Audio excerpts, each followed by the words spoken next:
Story 1. Counting the Echoes. The Rhythm of the Glitch. Logan Coleman lived his life by the hum, not the city's dull roar or the thrum of traffic, but the low, electronic threnody of his apartment. The refrigerator cycling on, the whisper of the server fan in his closet, the almost inaudible whine of the power strip by his desk. He knew their rhythms, their cadences. When the rhythm changed, he noticed. It was the only part of his old life he'd allowed himself to keep, the obsessive, granular attention to patterns. 5 years ago, Logan had been a rising star in forensic accounting. He didn't just find needles in haystacks. He could analyze the haze composition to tell you where the needle came from and who put it there. He saw the narratives hidden in numbers, the secret confessions buried in spreadsheets. Then he'd found a pattern he wasn't supposed to see, a ghost in the machine of a multinational logistics firm. He followed the data, presented his findings, and for his trouble, his career had been surgically excised. Discredited, disgraced, and bound by an ironclad NDA that felt more like a gag order, he'd vanished into the anonymous churn of the city. Now his world was this meticulously controlled two-room apartment. He worked remotely, a low-level data sanitation job that was the digital equivalent of scrubbing floors. It was mind-numbing, but it paid the bills, and more importantly, it was untraceable. He used 3 VPNs, paid for everything in cash drawn from rotating ATMs, and his only social media presence was a long-dead profile under a name he no longer recognized as his own. He was a ghost of his own making, haunted not by the past, but by the fear it might one day find him. The first glitch came on a Tuesday. The hum of his backup power supply, a fussy, overspec'd unit he'd built himself, skipped a beat. A microsecond of silence, a flicker in the matrix of his controlled world. He froze, fingers hovering over the keyboard, his screen a cascade of meaningless alphanumeric strings. His heart hammered a frantic, irregular rhythm against his ribs. He checked the building's power feed. Solid. He checked his own breakers. Fine, it was nothing. A power fluctuation from the street. An anomaly. He forced his breathing to slow, cataloging the event and filing it away, but the seed of unease was planted. Anomalies were what he looked for. Anomalies were how it all started. A week later, watching the late-night news on a muted stream, a second glitch.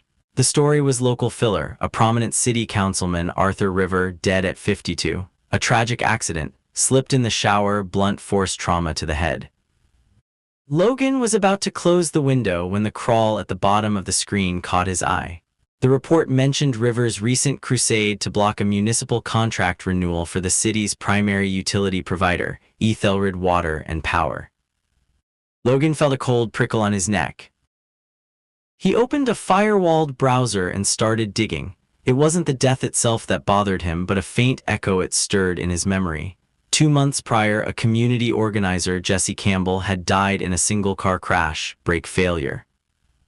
Campbell had also been a vocal opponent of Ethelred, specifically their new Smart Grid initiative. Before that, a retired engineer, Philip Cook, had died of a sudden, massive coronary. Cook had written a series of scathing op-eds questioning the security of Ethelred's data infrastructure. 3 deaths, 3 prominent critics of the same company, all ruled accidental or natural. It was a coincidence, a tragic, statistically improbable coincidence. His old self, the man who lived and breathed data, would have called it a cluster. The new Logan, the ghost who craved anonymity, told himself to shut the browser. It wasn't his problem. He wasn't that man anymore. But the pattern was a hook, and it was already in deep. He couldn't help it. He spent the next 3 hours cross-referencing public records, news archives, and cached forum posts. Ethelred was everywhere, a quiet behemoth that controlled the city's lifeblood. They were lauded for their efficiency, their green initiatives, their seamless integration of technology. Their logo, a stylized tree with roots and branches forming a perfect circle, was on every meter, every substation, every bill. It was a symbol of stability, of progress. To Logan, it looked like a cage. He found the common thread late into the night, his eyes burning from the screen's glare. All 3 victims, River, Campbell, and Cook, had lived in districts that were part of Ethelred's Phase 1 Smart Grid pilot program. And all three had died within 48 hours of a localized, temporary power outage that had affected their specific block. The outages were so brief they were barely reported, logged only in Ethelred's own maintenance archives. A flicker, a skipped beat in the city's hum. Logan leaned back, the leather of his chair groaning in protest. This was it, the whisper, the first faint signal buried in the noise. He felt a tremor of the old thrill, the hunter's instinct that had once defined him. It was immediately followed by a wave of cold, gut-wrenching fear. The men who had destroyed his life 5 years ago had done it quietly, professionally, without leaving a single verifiable trace. They had been ghosts. He was looking at the work of ghosts again. He stood and walked to the window, pulling the blinds aside a millimeter. The city sprawled below, a web of pulsing light. It looked alive, a single, sprawling organism, and Ethelred was its central nervous system. He let the blind snap shut. He had a choice. He could delete the files, scrub his search history, and sink back into his carefully constructed silence. He could pretend the hum was still steady, the rhythm unbroken, or he could pull the thread. He could listen to the whisper and see if it screamed. He already knew, with a certainty that chilled him to the bone, what his choice would be. The ghost was about to go hunting. A cipher in the obituary. The email arrived at 3:17 a.m., slipping past his spam filters like a phantom. The sender was an address he hadn't seen in 5 years, Frank Wright at ProtonMail.com. Frank Wright, his old mentor. The man who had quietly warned him to drop the investigation into the logistics firm, the man who had looked away when the axe fell. Logan hadn't spoken to him since. The subject line was a single word: insurance. The body of the email was empty, save for a link to a news article. Logan's blood ran cold as he clicked. The headline was stark: Disgraced Auditor Frank Wright found dead in apparent suicide. The article was brief. He jumped from the balcony of his 15th floor apartment. The police suspected no foul play. A note had been found. Logan's hands trembled. Frank, a man who meticulously calculated every risk and had a morbid fear of heights, jumping. It was impossible. It was another accident. A fourth data point in his horrifying cluster. But this was different. This was personal. This was a message. He returned to the email. There was no attachment, no text, just the subject line and the link. It had to be a dead man's switch. Frank, ever the cautious one, must have set it up to send automatically if he didn't check in. But what was it ensuring? Logan scoured the email's source code, the headers, the metadata. Nothing. It was clean, too clean. Then he saw it. A single pixel, almost lost in the white space at the very bottom of the message, was off color. A faint gray #E instead of FFFFFF, a deliberate error, a breadcrumb. He magnified the screen, his heart pounding a frantic rhythm. He ran a steganography tool, cycling through dozens of algorithms. For an hour, he found nothing. He was about to give up, convinced his paranoia was finally getting the best of him, when he tried an old, obsolete encryption key. It was a private joke between them, the serial number of the first mainframe computer they had ever worked on together. The screen flickered and a string of text appeared. It wasn't a message. It was a command line prompt for a secure shell connection to an anonymous server, followed by a long, complex passphrase. Below it, a single line of text from Frank. "They're counting the echoes, Logan. Don't let them." The phrase hit him like a physical blow. Counting the echoes. It was what Frank called the process of finding residual data, the digital ghosts left behind after a file is deleted. They were looking for the patterns in what was supposed to be gone. Logan took a deep breath, typed the command, and entered the passphrase. He was in. The server was a ghost box, a digital dead drop. It contained a single file, ledger.dat. It was small, only a few megabytes, but it was locked down with a level of encryption that made his corporate work look like a child's diary. It would take a supercomputer weeks to brute force it, but Frank wouldn't have left him with an impossible task. The key had to be somewhere. He thought back to the news article. A note had been found. The police had it, but details were sometimes leaked to the press. He began a frantic search, diving into the deeper corners of the web, places where police reports and preliminary findings were sometimes unofficially shared. After another hour of dead ends, he found it. A post on a true crime forum by a user claiming to be a source within the police department. The post was mostly conjecture, but it included a grainy photo of the suicide note snapped on a cell phone. It was short, and to the police, it must have looked like a simple, tragic farewell. It's all in the numbers. I can't balance the books anymore. The assets no longer cover the liabilities. Forgive me. Genesis 41:29. Logan's mind raced. Frank wasn't religious. The Bible verse was a code. He pulled up the text. Genesis 41:29. Behold, there come 7 years of great plenty throughout all the land of Egypt. Plenty, assets, numbers. He looked at the suicide note again, balanced the books. Assets, liabilities. It was accounting language. It was a key disguised as a confession. He broke it down. Genesis 41:29 could be assault. 7 years could be the number of rounds for the encryption algorithm. Assets and liabilities. He remembered a proprietary balancing algorithm Frank had designed years ago. It used a unique 16-digit prime number as its base, a number only Frank and Logan knew. He fed the components into his decryption software, the prime number as the key, the Bible verse as the salt, 7 rounds of hashing. He hit enter and the progress bar began to crawl across the screen.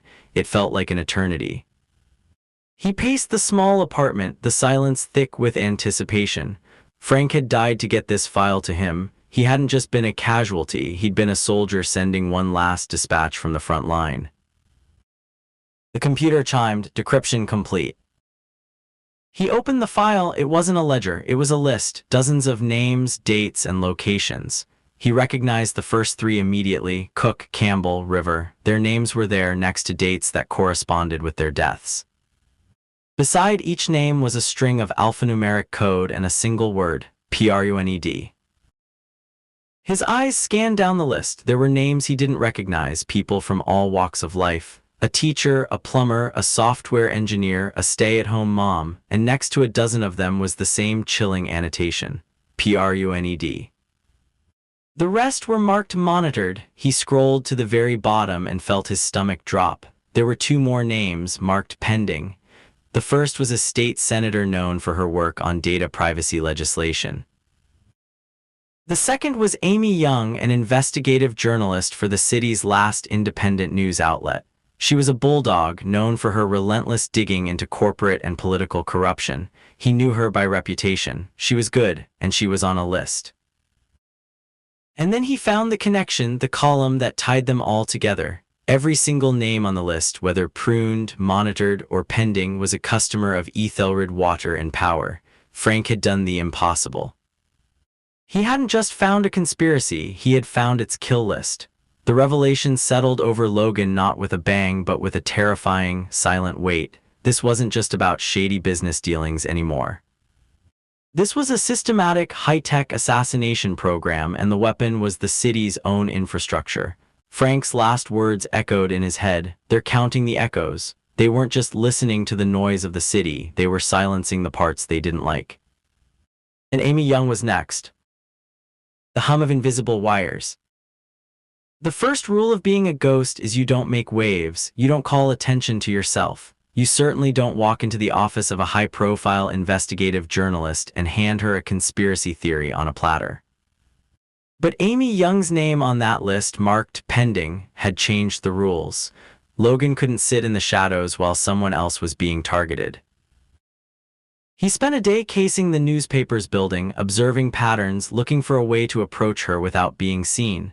He settled on a coffee shop across the street, a place with high turnover and plenty of ambient noise. He used a burner phone to send her an anonymous, encrypted email. Subject: Ethelred, I have information about Arthur River. It's not what you think. Coffee shop across from your office. 3 p.m. Come alone. He was half convinced she wouldn't show. Journalists like Amy Young must get a dozen emails like that a day from cranks and whistleblowers. But at 3:05 p.m. she walked in. She was younger than he expected, with sharp, intelligent eyes that seemed to be taking in the entire room at once.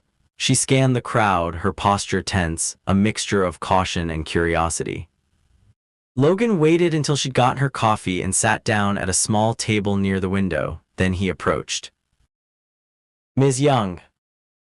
She looked up, her expression guarded. Who are you? A source, he said, sitting down without being invited. He kept his voice low. My name is irrelevant. What matters is that you're in danger. Her lips tightened into a thin, skeptical line. I get threats. It comes with the territory. If this is about my series on the Port Authority, the line forms to the left. This isn't about the Port Authority. This is about Ethelred water and power. He saw a flicker of interest in her eyes. I'm listening. He laid it out for her, carefully omitting his own identity and how he'd gotten the information. He told her about the pattern of deaths, River, Campbell, Cook, and their connection to the Ethelred smart grid. He told her about the list. He told her she was on it. She listened without interruption, her gaze unwavering. When he finished, she took a slow sip of her coffee. You have this list. I have a file, it's encrypted. Of course it is, she said, a hint of tired cynicism in her voice. Look, I appreciate the concern, but you've given me nothing. A pattern of accidents, it's a stretch. A secret encrypted kill list, it sounds like the plot of a bad movie. I need something tangible, something I can verify. Their deaths were preceded by localized power outages, Logan pressed. Check Ethelred's maintenance logs against the times of death. I did, she said, surprising him. After River died, the outages lasted less than 5 minutes. Ethelred called them grid recalibrations, standard procedure for the new system. It's thin. He was losing her. He needed to give her something more, but he couldn't risk exposing the full file. Just be careful, he said, his voice tight with frustration. They're watching you. Right, she said, standing up and gathering her things. Thanks for the coffee. She walked out, leaving him sitting in a bubble of silence amidst the cafe's chatter. He'd failed. She thought he was a paranoid crank. The pressure began to mount that evening. Logan returned to his apartment to find the rhythm subtly, terribly wrong. The air was colder than he'd left it. The hum of his server was a fraction of a decibel higher. He swept the room with a bug detector he'd built himself. Nothing. But the feeling of being watched, of being known, was overwhelming. He threw himself back into the data, his only real sanctuary. He decided to investigate Ethelred's public-facing infrastructure, looking for a way in. He analyzed their customer portal, their corporate site, their mobile app. It was all standard, professionally designed, and seemingly secure, but Logan knew that complexity was a breeding ground for mistakes. He focused on the smart meters themselves, the endpoints of the grid. They communicated with the central system constantly, reporting usage, monitoring for faults, billions of data packets a day, a torrent of noise. He set up a packet sniffer, targeting the Wi-Fi signals in his own building, looking for the unique signature of an Ethelred smart meter's transmission. He found one, then another. He let the data flow for hours, analyzing the structure of the packets. Most of it was encrypted gibberish, but some of the metadata was visible. And that's where he found the anomaly. The meters weren't just transmitting power usage data, they were sending back other packets, tagged differently. These packets were much smaller and they were sporadic. They contained environmental data, ambient temperature, humidity, even barometric pressure. Why would a power company need to know the barometric pressure inside his neighbor's apartment? Then he found another packet type. This one measured ambient noise levels, time-stamped to the millisecond. The hum of invisible wires, it was literal. Ethelred wasn't just a power company, it was a city-wide sensory network. They were collecting a breathtaking amount of data, far beyond anything required for managing the power grid. As he was documenting his findings, his own power flickered and died. He was plunged into darkness and silence. The abrupt absence of the hum was more jarring than any sound. His backup supply should have kicked in instantly. It didn't. He scrambled for his tool kit, his fingers finding a powerful flashlight. The breaker box was fine. He checked his custom-built UPS. The main fuse was blown, not just tripped but melted as if from a massive targeted surge. They knew he was looking. They had just sent their first warning. The message was clear. We control the power. We control the network. We can reach into your home and turn off the lights whenever we want. He worked by flashlight, his hands shaking slightly as he replaced the fuse. When the power came back on, his systems rebooting with a series of familiar chimes, he felt a sliver of relief, quickly replaced by a cold dread. This was a dead end. He couldn't fight them from the outside, they were too big, their control too absolute, and his clumsy attempt to warn Amy Young had likely put her in even greater danger. He had to get inside their network. He had to find the core of the system and expose it before the pending next to her name changed to PRUNED. The man in the gray overcoat. The attack had been a warning, but it was also a gift. In their surgical strike against his power supply, they had revealed a potential vulnerability. To send a surge that precise, they had to have a direct access protocol to the local grid controller on his block. It was an electronic backdoor meant for maintenance and emergencies. If Logan could find it, he could follow it back into their system. He spent the next 36 hours sleepless, fueled by caffeine and a growing sense of urgency. He abandoned his attack on the smart meters and focused on the neighborhood substation's data traffic.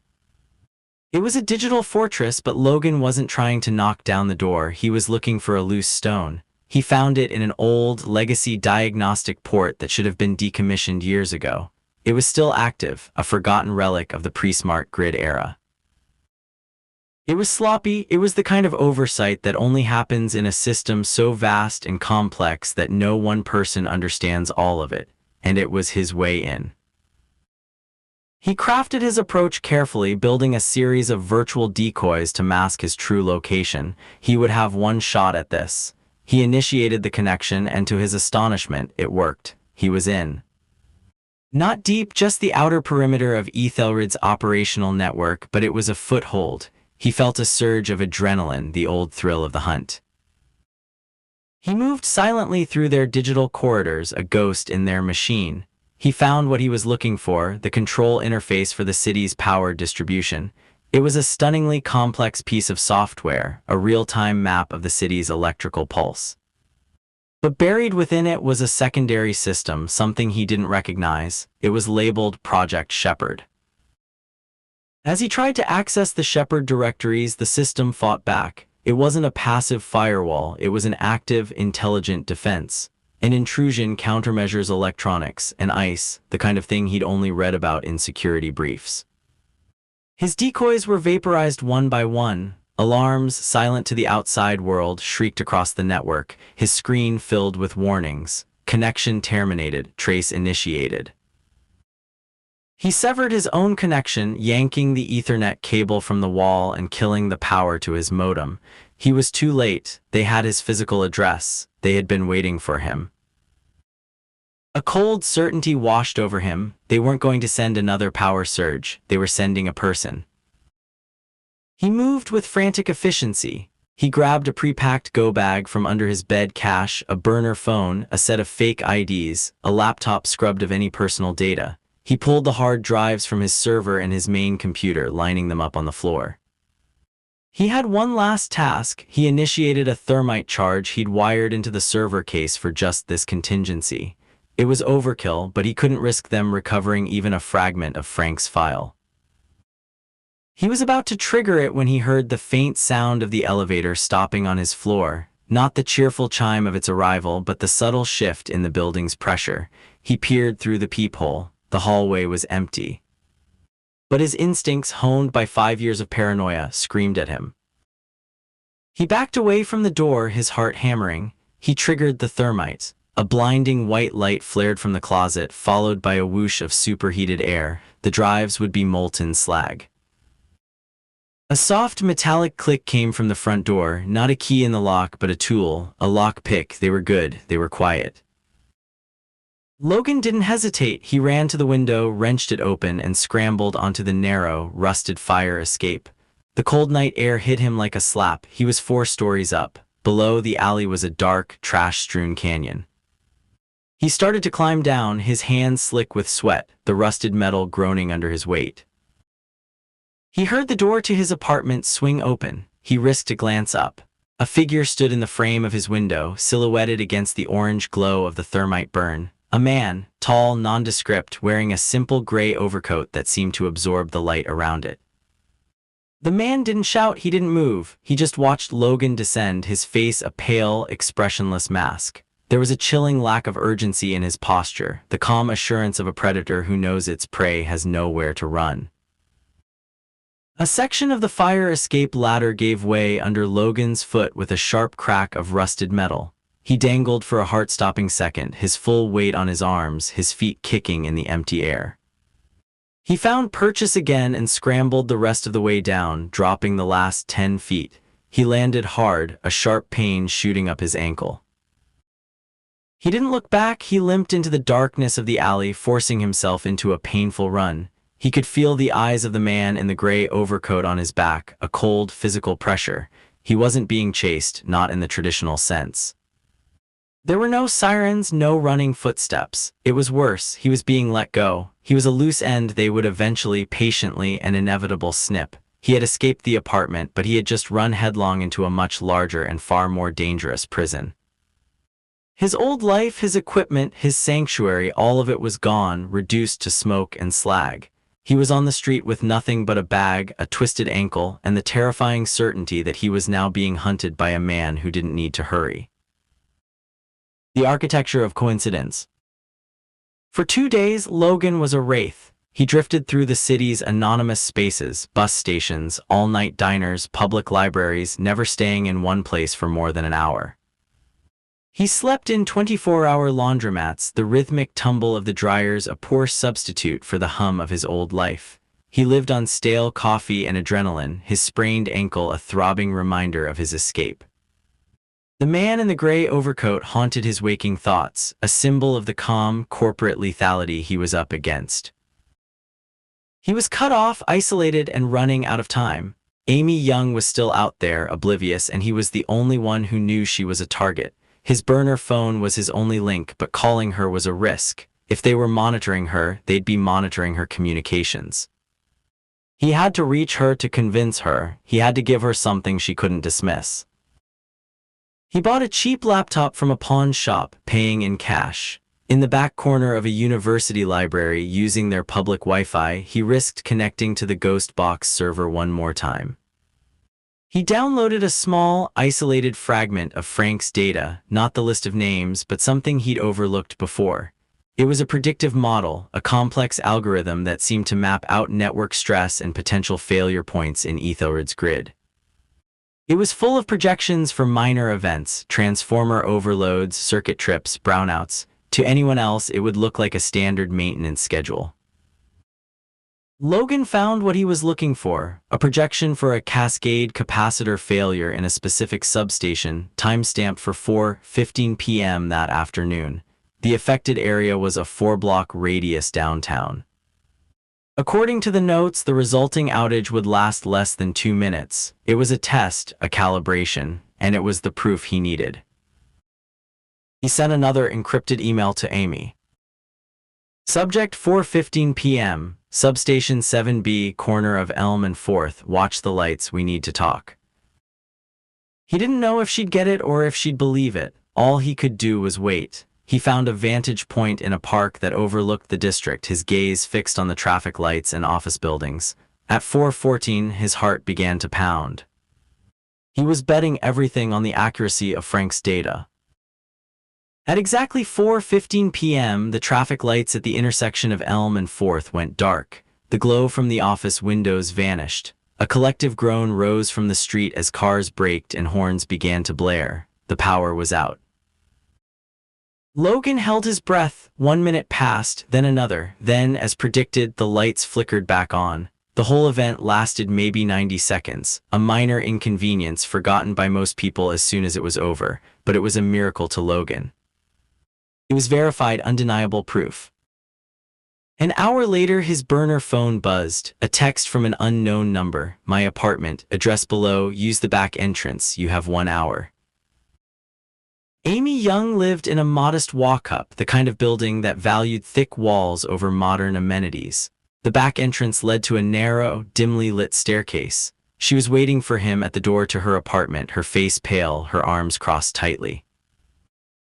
How did you know? She asked, her voice stripped of its earlier cynicism. I told you, Logan said, limping past her into the small, cluttered living room. I have a source. He spent the next hour telling her everything. He told her about Frank Wright, about the encrypted file, about the list. He told her about the smart meters collecting environmental data, about the attack on his apartment, about the man in the gray overcoat. He laid out the whole impossible story, and this time she listened. Project Shepherd, she murmured when he was done, her journalistic instincts taking over. It sounds benign, pastoral even. The best names for monsters always do, Logan said. I think they're running social experiments, A/B testing on a citywide scale. They cause a minor blackout in one neighborhood, a water pressure drop in another, and they watch how people react. They're collecting data on our behavior under stress. And the people on your list, Amy asked, her voice barely a whisper. River Campbell, me. You're not just data points, you're deviations, you're people who ask the wrong questions, who challenge the system. You disrupt the experiment, so they prune you. The word hung in the air between them, cold and sharp. They create accidents.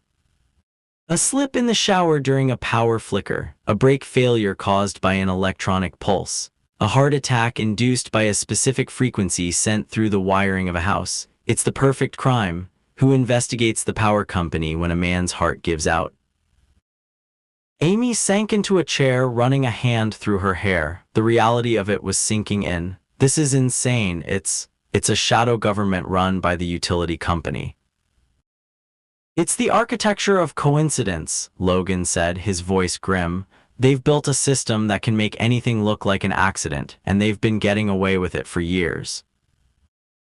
Amy looked at him, her eyes hard with a newfound resolve. The fear was still there, but it was being eclipsed by a reporter's anger. Okay, she said, her voice steady. You came to me for a reason. You need a journalist. What's the plan? Logan felt a profound sense of relief. He wasn't alone anymore.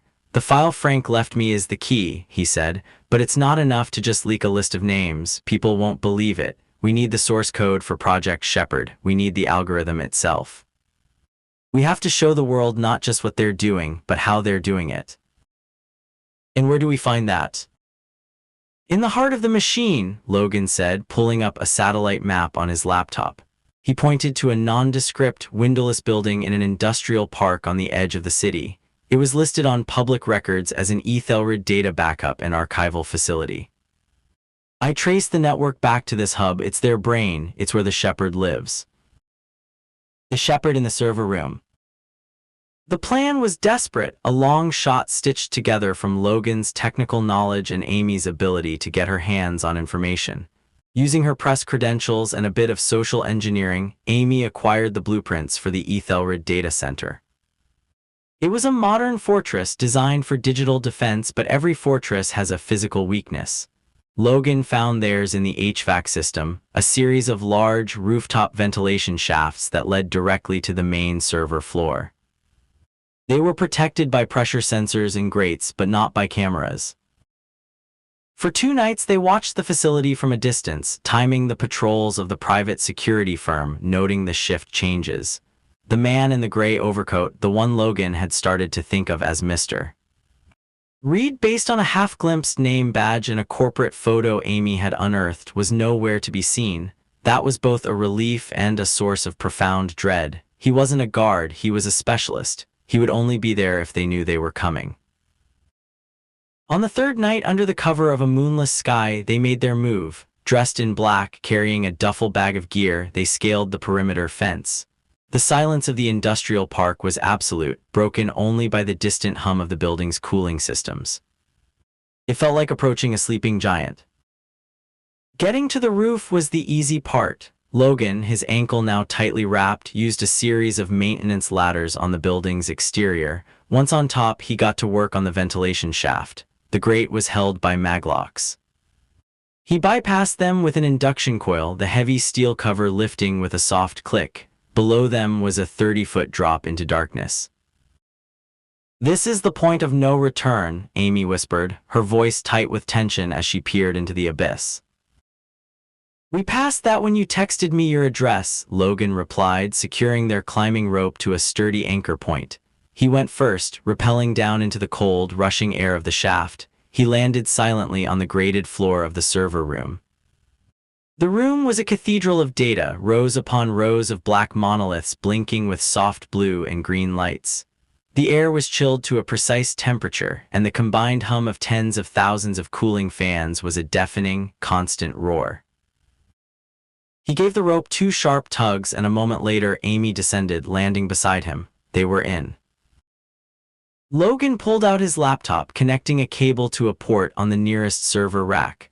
"I need to find the master control terminal for Shepard," he said, his voice barely audible over the noise. "From there, I can initiate a data dump to a secure cloud server Amy had set up. Once it starts, it can't be stopped." As his fingers flew across the keyboard, navigating the labyrinth of Ethelred's internal network, Amy stood watch, her eyes scanning the long, shadowed aisles between the servers. The minutes stretched into an eternity. Logan found the Shepard directory, but it was shielded by another layer of security, a biometric lock. "I can't get past it from here," he hissed in frustration. "It needs a physical key, a handprint scanner on the main terminal." "Where is it?" Amy asked. Logan pointed to the far end of the room where a single, isolated console stood in a glass-walled enclosure, the nerve center, there. They moved cautiously through the maze of servers. As they approached the glass room, the interior lights came on. A figure was sitting at the console, his back to them. He slowly swiveled in his chair to face them. It was the man in the gray overcoat, Harold Reed. He wasn't holding a weapon, he was smiling, a thin, placid smile that did not reach his eyes. "Mr. Coleman, Ms. Young," he said, his voice calm and amplified by a small speaker in the ceiling. "I have to admit I'm impressed. I truly did not expect you to make it this far." Logan and Amy froze. It was a trap. How Amy breathed. "Pattern recognition," Reed said, standing up. He was older than Logan had thought, with neatly trimmed gray hair and the unassuming air of a college professor.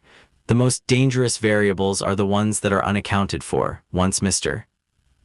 Coleman was flushed from his nest, his behavior became erratic but predictable. He would seek an ally, he would grow desperate, he would attempt a direct assault on the source. It was all in the modeling. "What is this?" Logan demanded, his voice shaking with a mixture of fear and anger. "What is Project Shepard?" "A solution," Reed said, gesturing to the humming servers around them. "Humanity is a chaotic, self-destructive species. We are driven by irrational impulses, prone to panic and violence. We are, in short, a badly managed system. Project Shepard is simply a management tool. We curate a better, more stable society." "By murdering people," Amy shot back. "By pruning deleterious variables," Reed corrected, his tone patient, as if explaining a simple concept to a child. "We don't just eliminate threats, we encourage positive outcomes. A small, targeted power surge can nudge a brilliant but lazy student to finally finish their thesis. A subtle manipulation of a traffic grid can ensure 2 future business partners meet by chance. We are shepherds, guiding the flock towards greener pastures. But sometimes a wolf must be dealt with, or a sheep that insists on leading others toward a cliff." He spread his hands. "You see, it's not about evil, it's about order, it's about saving humanity from itself." Logan stared at the man, at the sheer, chilling sanity of his madness. "You're insane." Reed's smile faded. "That is a matter of perspective." He tapped a command into the console. The heavy door to the server room slid shut with a pneumatic hiss, sealing them in. "Unfortunately, your perspective is a variable we can no longer afford to monitor. The experiment is over." From the shadows at the end of an aisle, 2 security guards emerged, armed with tactical batons. They began to advance slowly, their expressions grim. "It's over, Logan," Amy said, her back to his. "No," Logan said, his eyes darting around the room, not at the guards but at the infrastructure. "He's a systems analyst. So am I," he pointed up. "The fire suppression system, halon gas, if we trigger it, it will suffocate everything, us, them, the servers." "How?" Logan's eyes fixed on a massive red button on the wall, encased in a glass box. "We don't have to push the button, we just have to make the system think there's a fire." He looked at the server rack beside him at the thick power cables running into it. Overload it. Cause a surge. As the guards closed in, Logan ripped a maintenance panel off the rack, exposing the power distribution unit. He grabbed a loose metal conduit from the floor and, with a desperate yell, shoved it into the circuitry. The effect was instantaneous. A shower of blue and white sparks erupted. A loud bang echoed through the room as capacitors blew. The lights on the entire row of servers flickered and died. A piercing alarm began to scream, and a synthesized voice filled the room. Fire detected in Sector Gamma. Hellen discharge in 30 seconds.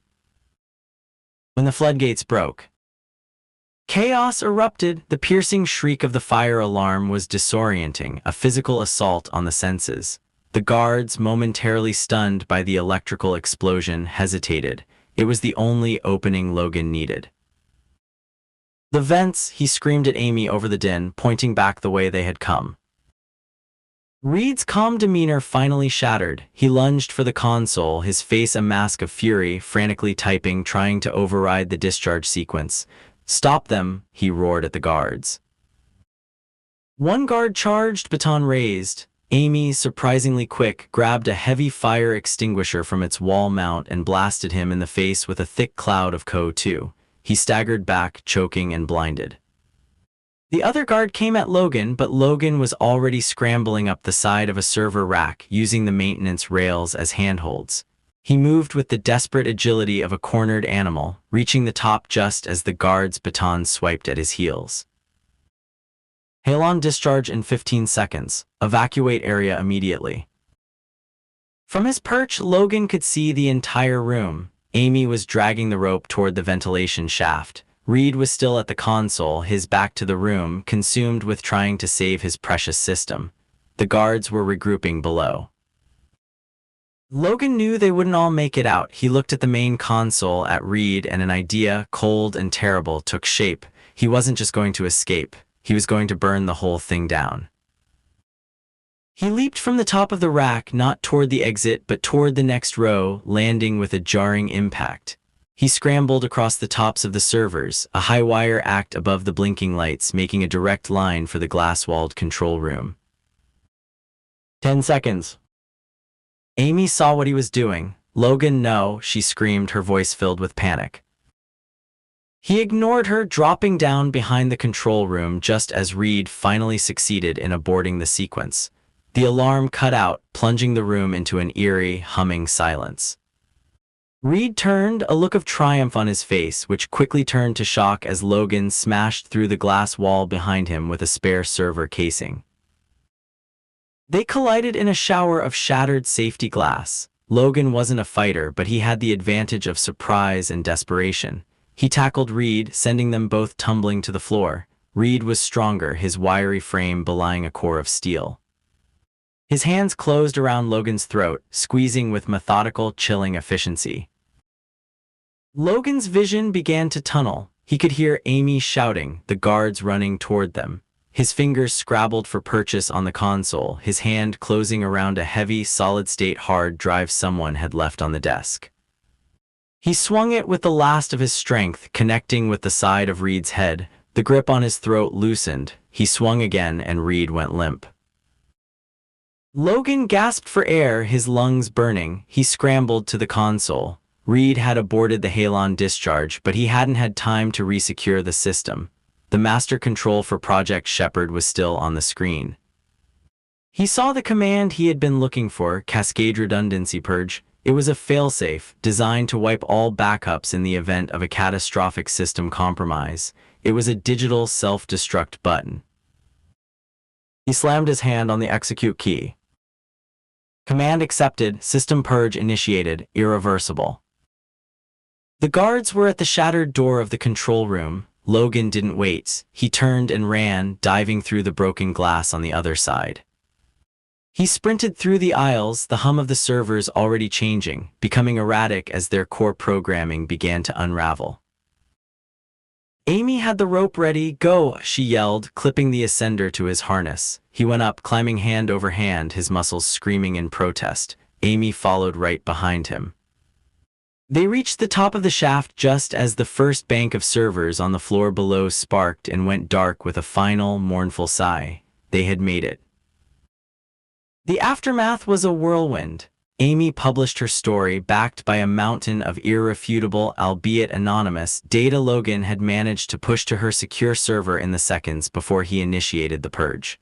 The story was a bombshell. Ethelred, Project Shepherd, and the Architecture of Coincidence became global headlines. There were congressional hearings, public outrage, and a wave of lawsuits that threatened to drown the company.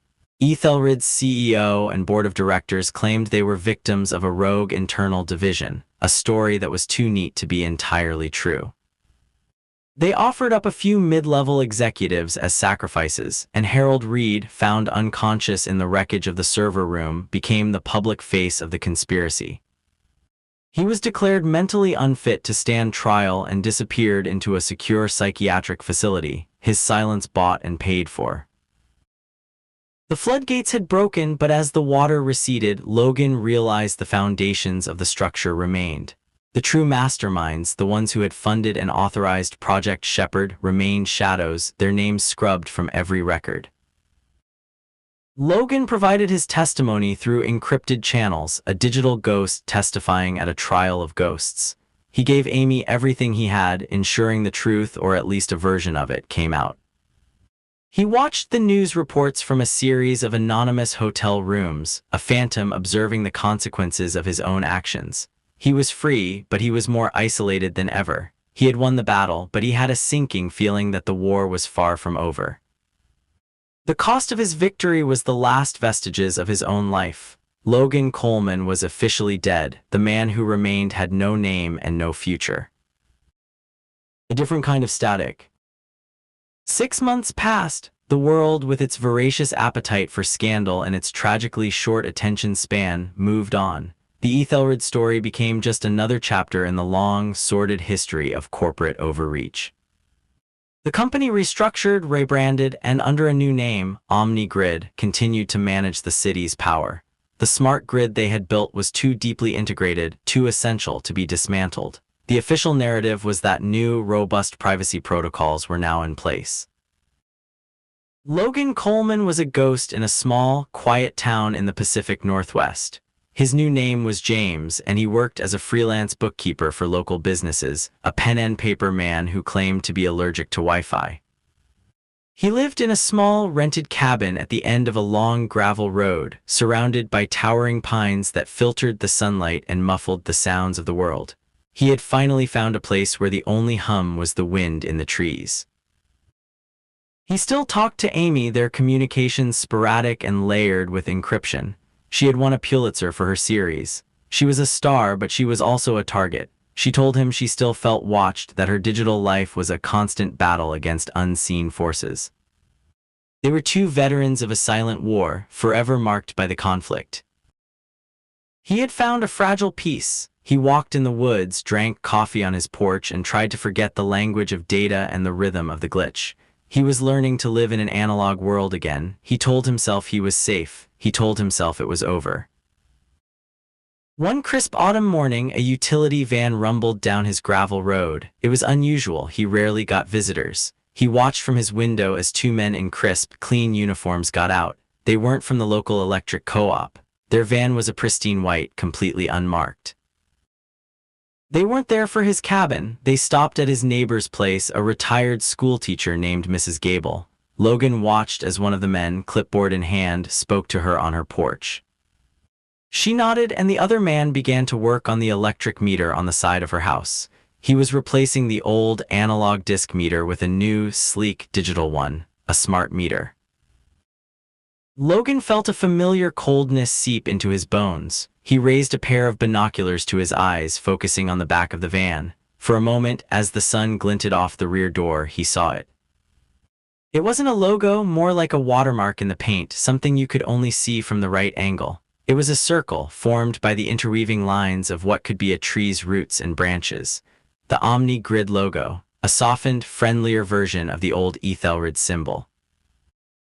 The work was done in minutes. The men packed up their tools, gave Mrs. Gable a polite wave, and drove off. The world was quiet again. The wind still whispered through the pines, but the hum had changed. Logan lowered the binoculars, his hand unsteady. He looked at the new meter on his neighbor's house. It had a small, blinking blue light, a digital heartbeat sending its data out into the world. He thought of Frank's last message. They're counting the echoes. The system hadn't been destroyed, the shepherd hadn't been killed. It had been pruned, its most visible branches cut back after the storm, but the roots were deep and now a new shoot was breaking the surface. He stood there for a long time, watching the blinking blue light, a single, rhythmic glitch in the fabric of his hard-won piece. It was a different kind of static, quieter, more subtle, but its message was the same. The experiment was not over, it was just entering a new phase. And his quiet life in the woods was no longer a sanctuary, it was just the next laboratory. The end. We hope you enjoyed that tale. Our next story begins now. Story 2. The Echo in the Wax. The hum on cylinder 4B. The world for Owen Simmons had always been a matter of signal-to-noise ratio. For 15 years, his life had been a quest to eliminate the hiss, the pop, the crackle, the sonic grit that clung to history like rust. He had been a master audio archivist, a sonic archaeologist for the prestigious Atherton Institute, trusted with the voices of presidents and the last gasps of forgotten languages. Now he cleaned data. Not the beautiful analog data of magnetic tape and shellac discs, but the sterile binary data of server farms. He sat in a cubicle in a climate-controlled room, a glorified janitor for the digital age, swapping out faulty drives for a company that sold cloud storage to dental practices. The demotion was his own damn fault. A lapse in judgment, a moment of hubris trying to restore the infamously damaged 1938 Orson Welles interview. He'd pushed the equalization too far, chasing a phantom whisper, and had irrevocably bleached the master tape. The signal was gone, leaving only noise. He was fired, disgraced, and the only work he could find was this soul-crushing gig where the loudest sound was the whir of cooling fans. His evenings were his only solace. In his cramped apartment, surrounded by vintage equipment he couldn't bear to sell, he took on small, private restoration jobs. It was mostly collectors wanting to clean up old family recordings or vinyl enthusiasts obsessed with achieving a platonic ideal of a rare blues 78. It paid for his rent and, more importantly, it kept his skills from atrophying.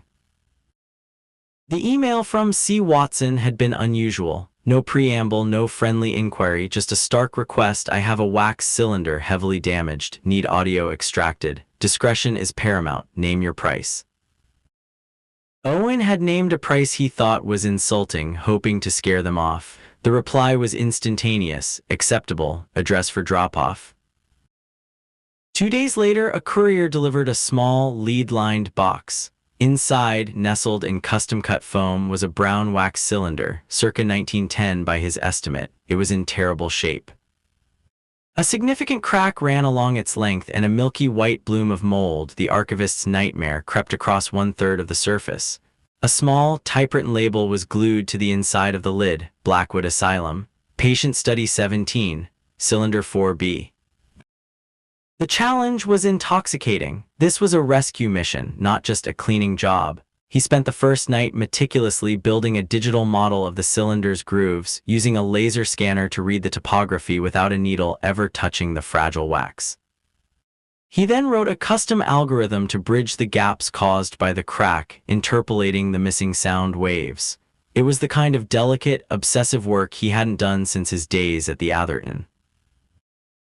For 3 nights he worked. The audio was mostly garbled, a man's voice, calm and clinical, asking questions, then another voice, a woman's, responding in fearful, disjointed sentences. It was what he expected from an old psychiatric recording. But beneath it all, there was something else, a low-frequency hum. It was persistent, almost subliminal, and it wasn't electrical interference or mechanical noise from the original recording device. He'd filtered out thousands of similar artifacts in his career. This one was different. It had a strange, almost organic rhythm to it, a subtle pulse that didn't match any 60-cycle hum he'd ever encountered. It was a ghost in the machine. He isolated the frequency, amplifying it. The sound filled his headphones, a deep, resonant thrumming that made the hairs on his arms stand up. It was unnatural, unsettling. He spent an hour running it through every diagnostic he had, but it defied classification. It was a signal hiding in the noise. He emailed his client, Chloe Watson, a short professional update: extraction successful despite significant degradation. Have isolated a peculiar low-frequency anomaly. Sending you the primary vocal track now. Will send the full, unfiltered file upon final payment. He attached the cleaned-up dialogue, a minute and a half of a sad, forgotten conversation, and leaned back in his chair, a flicker of his old pride warming him. He'd done it. He'd pulled a voice from the brink of silence. He didn't know then that he'd also pulled something else out with it, something that had been waiting in the silence for a very long time. He closed his eyes, the strange hum still a faint vibration in his ears, a question mark composed of sound. A scratch on the record. The reply from Chloe Watson never came. 4 days passed. The invoice sent along with the sample remained unpaid. Owen felt a familiar sting of annoyance. It wasn't about the money, not really. It was the lack of professional courtesy. He poured his soul into that restoration, a piece of work worthy of his old title, and all he got in return was silence. On the 5th day, he decided to send a follow-up. He typed a polite but firm reminder, his finger hovering over the send button. That's when he saw the headline on the local news website he kept open in a background tab: Art curator found dead in apparent robbery. Owen clicked on it out of idle curiosity. The article was brief. Chloe Watson, 34, a curator at the Downtown Museum of Modern Art, had been found in her apartment by a concerned colleague. Police suspected a break-in gone wrong. There were signs of a struggle. Several valuable items were missing. He stared at the name. Chloe Watson, C. Watson. It had to be a coincidence. He scrolled down to the single photo accompanying the article. It showed police tape stretched across an expensive-looking apartment door, and on the floor, just inside the frame, was a small, overturned table. Lying next to it, shattered into a dozen pieces, was a phonograph. The kind used to play wax cylinders. A cold dread, heavy and metallic, settled in Owen's stomach. This was not a coincidence. He pulled up their email exchange. Discretion is paramount. She hadn't been worried about a jealous collector. She'd been afraid. He thought about the recording, the terrified woman, the clinical man, and the hum, that damnable, inexplicable hum. Had the killer been after the cylinder? But why? It was a fragment of a forgotten medical study. Valuable to a niche historian, perhaps, but not to a common thief, and certainly not worth killing for. The police arrived the next morning, 2 of them. The older one, a detective named Martinez, had tired eyes and a rumpled suit that had seen too many long nights. His partner, a younger, sharper-faced man named Harris, did most of the talking. Mr. Simmons, Harris began, not bothering with pleasantries, we're here about Chloe Watson. We have a record of a courier delivery from her to this address. I do freelance audio restoration, Owen said, his voice tight. She was a client. What did she have you restore? Martinez asked, his gaze sweeping over the racks of equipment that filled Owen's living room. A wax cylinder, an old one. It was badly damaged. What was on it? A psychiatric interview, it sounded like, from an old asylum. Blackwood, the label said.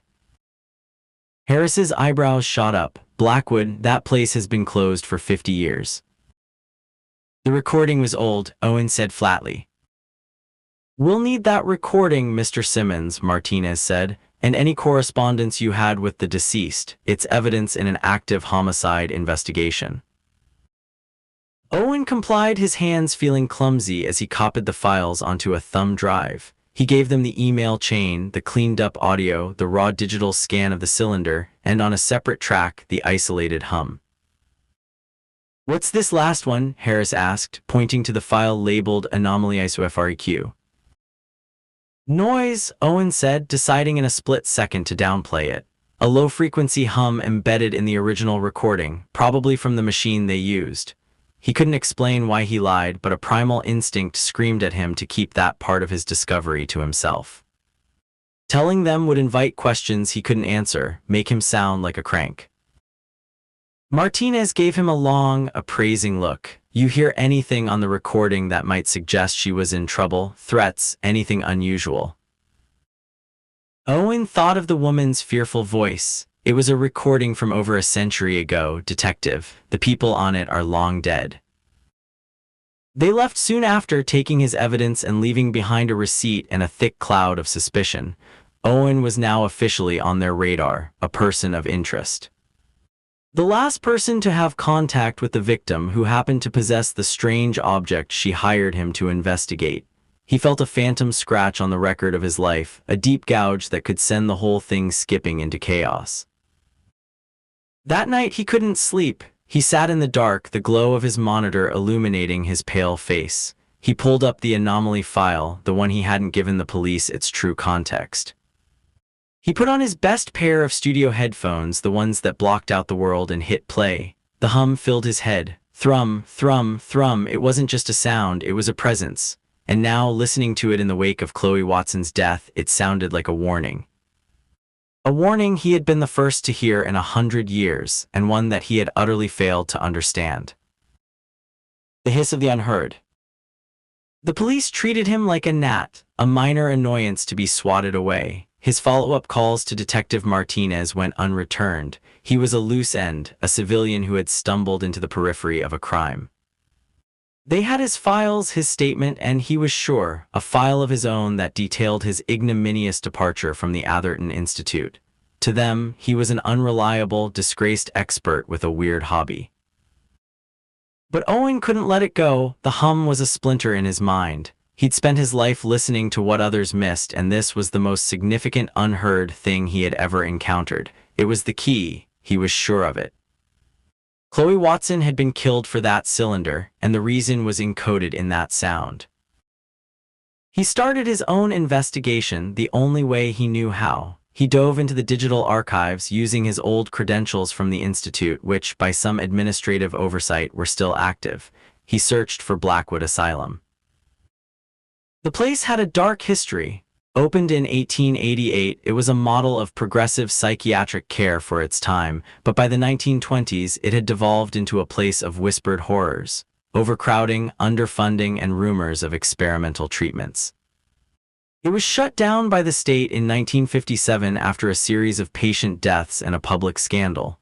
The building itself had been demolished a decade later. A public park now stood where it once had. He searched for patient records, but they were sealed, likely destroyed. Then he hit on a different angle. He searched for the doctors, the staff. He found a name associated with a series of controversial papers on acoustic resonance therapy in the early 1900s. Dr. Alastair Finch. Finch believed that certain sound frequencies could be used to treat hysteria and other nervous disorders. His work was dismissed by the medical community as pseudoscience, but at Blackwood he had been given free rein. Could the hum be one of Finch's therapeutic frequencies? Owen cross-referenced asylum inventories, archived city records, anything he could find. He discovered that after Blackwood was shuttered, its contents were auctioned off. Most of it was junk, but the medical equipment and records were sold as a single lot to a private collector, a man named Gerald James. A new search. Gerald James was a wealthy eccentric who had died 15 years ago. His vast collection of oddities and antiques had been broken up and sold by his estate. Chloe Watson, as a museum curator, would have known exactly how to track down a piece from that collection. She must have found Cylinder 4B and suspected it was more than just a patient recording. The trail was getting warmer, but it also felt like he was being watched. One morning, he found his apartment door unlocked. Nothing was taken, nothing was out of place, but the deadbolt, which he checked 3 times every night, was disengaged. It was a message. I can get to you. A few days later, his work computer, the one at the server farm, crashed. When the IT technician rebooted it, the hard drive had been wiped clean. His personal files, his research, his backups of the Blackwood recording gone. He had only one copy left on an encrypted drive hidden in a false-bottomed drawer in his apartment. The message was clearer this time: stop digging. The pressure was mounting. He was sleeping in 2-hour increments, jumping at every creak of the floorboards, every siren in the distance. He felt a constant, low-level static of fear. It was the hiss of the unheard, the background noise of a world that had suddenly become hostile and predatory. He was an archivist, a man who dealt with the dead. He was not equipped for this. He knew he had to find another piece of the puzzle, another recording from the Blackwood set. If 4B was part of a series, there had to be others. He scoured the auction records from the Gerald James estate. He found it, Lot 217, collection of early 20th century medical recordings, wax cylinders, and shellac discs. Blackwood Asylum. The lot had been sold to a small, private university library in upstate New York. He had to go, the police wouldn't listen. His unseen tormentor was closing in. The only way forward was to go deeper into the silence to find another echo from that cursed place. He packed a small bag, his encrypted drive, and a set of high-end portable headphones. He left his apartment in the dead of night, looking over his shoulder with every step, feeling like a ghost haunting his own life. The city lights seemed to hiss around him, a symphony of white noise threatening to swallow him whole. The Needle in the Red. The Archer University Library was a small, Gothic building of gray stone and ivy, a quiet sanctuary of academia. It felt a world away from the paranoia-laced streets of the city. Owen, using the alias of a freelance historical researcher, had no trouble getting access to their special collections. The librarian, a kindly woman named Mrs. Peterson, led him to a climate-controlled room in the basement. The James collection is eclectic, she said, gesturing to a row of gray archival boxes. We rarely get requests for it. Here are the asylum recordings. There were 24 cylinders and a handful of 10-inch shellac discs. Owen's heart hammered against his ribs. He felt like he'd found a lost tomb. He set up his portable equipment on a small wooden table, his hands moving with practiced efficiency. He started with the cylinders, picking one labeled Patient Study 12, Cylinder 2A. He didn't use a needle. He used his laser scanner, the same method he'd used on Chloe's cylinder, converting the grooves into a digital file. As the waveform appeared on his laptop screen, he saw it immediately. Beneath the dialogue, another doctor, another frightened patient, was the same sinister signature, the low-frequency hum. He worked for hours digitizing one cylinder after another. The hum was on all of them. It was Finch's work, he was certain. A constant, subliminal presence during his therapy sessions. But what was it for?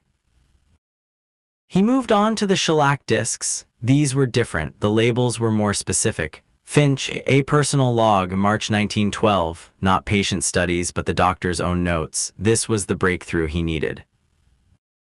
The first disc was a bust, corrupted by a deep scratch that sent the digital needle jumping. The second was more promising. He slipped on his headphones and listened. Alastair Finch's voice was crisp and arrogant, full of self-assurance. He spoke of his theories of unlocking the resonant frequencies of the human psyche.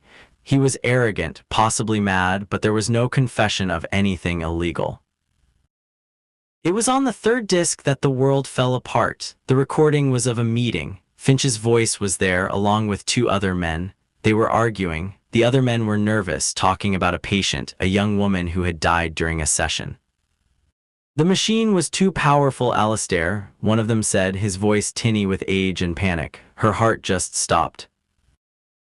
Finch was dismissive. A necessary loss. We are on the verge of a breakthrough. The frequency works. It creates a state of extreme suggestibility. We can erase memories, implant new ones. This is the future of control.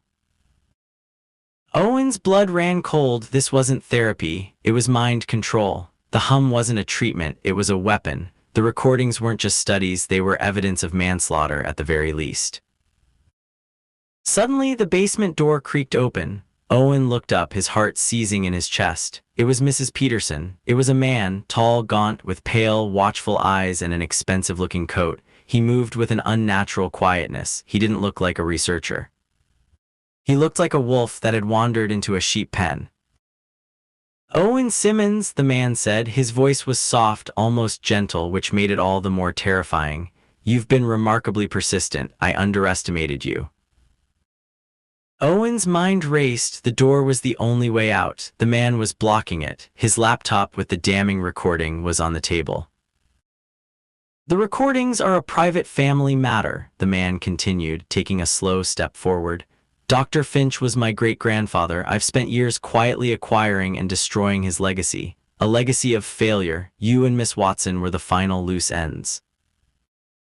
Owen didn't wait for him to take another step. He grabbed the heavy shellac disc he'd just been scanning and hurled it at the man's head. Finch's great-grandson ducked, the disc shattering against the stone wall behind him. In that split second of distraction, Owen slammed his laptop shut, scooped it up, and vaulted over the table, shoving a rack of archival boxes towards the man. The boxes toppled, spilling a century's worth of paper onto the floor. The man stumbled and Owen sprinted for the stairs. He burst out of the basement, his lungs burning, and didn't look back. Alarms began to blare, triggered by his chaotic exit. He ran out of the library and into the fading afternoon light, a fugitive with a ghost on a hard drive and a killer on his heels. He had escaped, but it was a close call, a needle pushed so far into the red that he could feel the distortion tearing his life apart. He knew with chilling certainty that this man would not stop until he had silenced the echo of his family's sins for good. The Ghost in the Machine. For 3 days, Owen lived out of cheap motels, paying in cash and never staying in one place for more than a night. He was no longer just a person of interest. He was a man on the run from a killer who knew his name. The gaunt man Finch's heir was a phantom that haunted every shadow, every reflection in a window. He'd abandoned his car, his credit cards, his entire life. All he had left was his laptop, the encrypted drive, and a gnawing fear that was a constant companion. He was out of his depth. He was an archivist, not a field agent. He needed help. There was only one person he could think of, one person who had the skills to help him and the reason to hate him enough that Finch's heir would never think to look for her. Dr. Evelyn Reed. Evelyn had been his protégé at the Atherton Institute. Brilliant, meticulous, with an ear for detail that rivaled his own. He had been her mentor, and then, in his obsessive quest to restore the Wells tape, he had been her betrayer. He'd used her research without credit, pushed her aside, and when the project imploded, he'd let the administration believe she shared the blame. She left the institute shortly after, taking a position at a university sound lab and cutting off all contact with him. The memory of his betrayal was a source of deep, abiding shame. He found her email address through the university website and sent a single, desperate message. Evelyn, I'm in terrible trouble. It involves an audio file only you can help me with. I know I have no right to ask, but a woman is dead and I think I'm next, please. He didn't expect a reply, but 12 hours later one came, an address, a time, nothing else. He took a bus to a town he'd never heard of and found the address, a small, unassuming house on a quiet street. Evelyn opened the door before he could knock. She looked older, her face etched with a cool reserve that hadn't been there before. You look like hell, Owen, she said, her voice devoid of warmth. She stepped aside to let him in. Her home was a laboratory. Oscilloscopes, spectrum analyzers, and custom-built filters covered every surface. It was an audiophile's paradise. You have 5 minutes to convince me not to call the police, she said, crossing her arms. He talked, the words poured out of him. Chloe Watson, Blackwood Asylum, the cylinders, the hum, Dr. Finch, the man in the library. He finished by opening his laptop and playing the recording of Finch's meeting, the confession of a patient's death. Evelyn listened, her expression unreadable. When it was over, she was silent for a long moment. Play the hum, she said finally. He played the isolated frequency. She closed her eyes, her head tilted slightly as if tasting the sound. It's not just one frequency, she murmured. It's a complex waveform, multiple frequencies layered, creating a specific resonance. Infrasound, too. Below the level of human hearing, but the body feels it. It's designed to induce a state of anxiety and suggestibility. She opened her eyes, and for the first time, he saw a flicker of the brilliant, curious analyst he remembered. This is sophisticated. Diabolical but sophisticated. The truce was unspoken. The shared puzzle was more compelling than her anger. For the next 2 days they worked. They were a team again, the old rhythm returning as if it had never left. Owen handled the restoration and decryption of the files, while Evelyn used her state-of-the-art equipment to analyze the hum itself. They focused on the recording of Finch's meeting, the one that had been damaged. There was a section where the other men's voices were drowned out by static. Finch engineered these recordings, Evelyn theorized. He might have embedded something in the noise, a failsafe. She was right. Using a technique called stochastic resonance, a method for amplifying a weak signal by adding white noise, she began to pull a new layer of sound from the static. It was a ghost in the machine, a voice hidden beneath a veil of noise. It was Finch's voice again, but this was different. It was a personal log recorded over the argument with his colleagues. He was gloating. "They are fools," the voice whispered, thin and reedy. "They see only the risk, I see the potential. The master control frequency, once perfected, will be my legacy. The initial schematics are safe. The prototype is with my most trusted." A burst of static obscured the next word. In the one place no one would ever think to look, the heart of the silence. "The heart of the silence," Owen repeated, a chill running down his spine. "What does that mean?" Evelyn ran a diagnostic on the last clear words. "He didn't say prototype is with. The waveform is clearer on the plosive. He said prototype and list. Schematics, a prototype and a list." "A list of what?"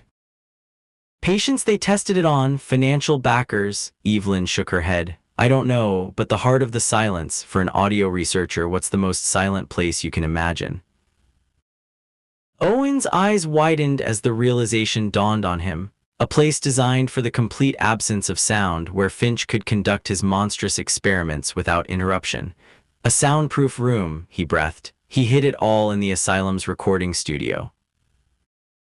The building was demolished, but the foundations, the basements, they might still be there, buried beneath a public park. That's what Finch's great-grandson was truly after. Not just the recordings, but the source, the machine itself, and they now knew where to look. It was a terrible, dangerous truth, and it pointed them toward a direct confrontation with the man who was hunting them. The silence of the soundproof room. The park that had been built over the ashes of Blackwood Asylum was a placid, green space, achingly normal. Dog walkers and laughing children dotted the landscape. It was impossible to imagine the horrors that lay dormant beneath the manicured lawns. Owen and Evelyn, posing as city surveyors, used ground-penetrating radar to scan the area. It took them half a day, but they found it. A dense, square anomaly in the radar returns, deep underground, consistent with the reinforced concrete structure of a basement. Using old city blueprints of the asylum that Evelyn had unearthed, they pinpointed the location of Dr. Finch's audio laboratory. The entrance would be through a service tunnel, its manhole cover now hidden beneath a thicket of overgrown bushes at the edge of the park. They waited for nightfall. The darkness was a shroud, amplifying every rustle of leaves, every distant siren. Armed with crowbars and powerful flashlights, they pried open the heavy iron manhole cover. A blast of cold, musty air rushed out, the exhalation of a tomb. The ladder down was slick with damp. The tunnel at the bottom was claustrophobic, the beams of their flashlights cutting sharp cones through the inky black. They found the wall to the laboratory exactly where the blueprints said it would be. It had been bricked over, but the mortar was old and crumbling. It took them 20 minutes of hard, breathless work with the crowbars to create an opening large enough to squeeze through. Owen went first. The room on the other side was a time capsule. Dust lay thick as snow on everything. He could see the faint outlines of old recording lathes, racks of equipment, and in the center of the room, a large metal cabinet. But the most unsettling feature was the silence. The walls were lined with thick, decaying acoustic panels. Sound didn't travel, it died the moment it left his lips. It was a dead space, a vacuum, the heart of the silence. Evelyn climbed in after him, her light playing over the scene. "My God," she whispered, her voice sounding flat and close. "He's been here," Owen said, pointing his light at the floor. In the thick dust, there was a single set of fresh footprints leading to the metal cabinet, and they weren't alone. Another set of prints was already there. Finch's air had beaten them to it.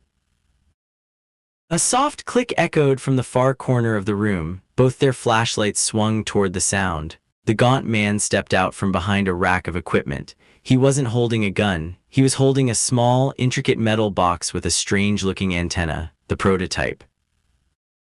"I knew you'd figure it out eventually," he said, his voice calm, but his pale eyes were burning with a fanatical light. "You and I are more alike than you think, Mr. Simmons. We're both drawn to buried things. I just have a more personal stake in it." "It's over," Owen said, his voice sounding small and weak in the sound-dampening room. "We know everything." "You know nothing," the man sneered. He held up the box.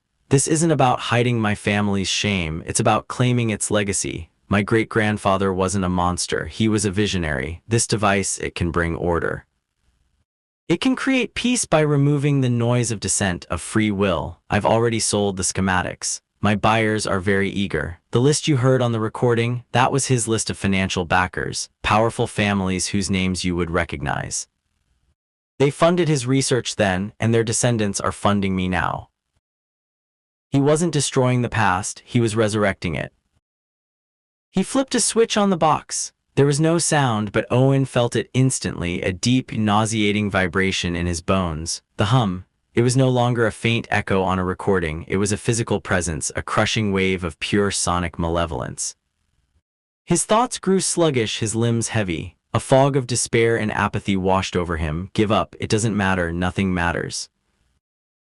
He looked at Evelyn, her face was pale, her eyes wide with confusion and fear. She was fighting it, but losing. He had to do something.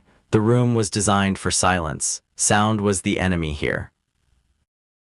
His gaze fell on the old equipment, the recording lathes, heavy, solid machines with large, weighted flywheels. An idea born of desperation sparked in his mind. He locked eyes with Evelyn, trying to convey his intent with a single, desperate glance. He pointed subtly at the largest lathe near her, then at the man. She understood. With a final, heroic effort against the oppressive frequency, Owen let out a guttural yell and charged, not at the man, but at a tall rack of master tapes next to him.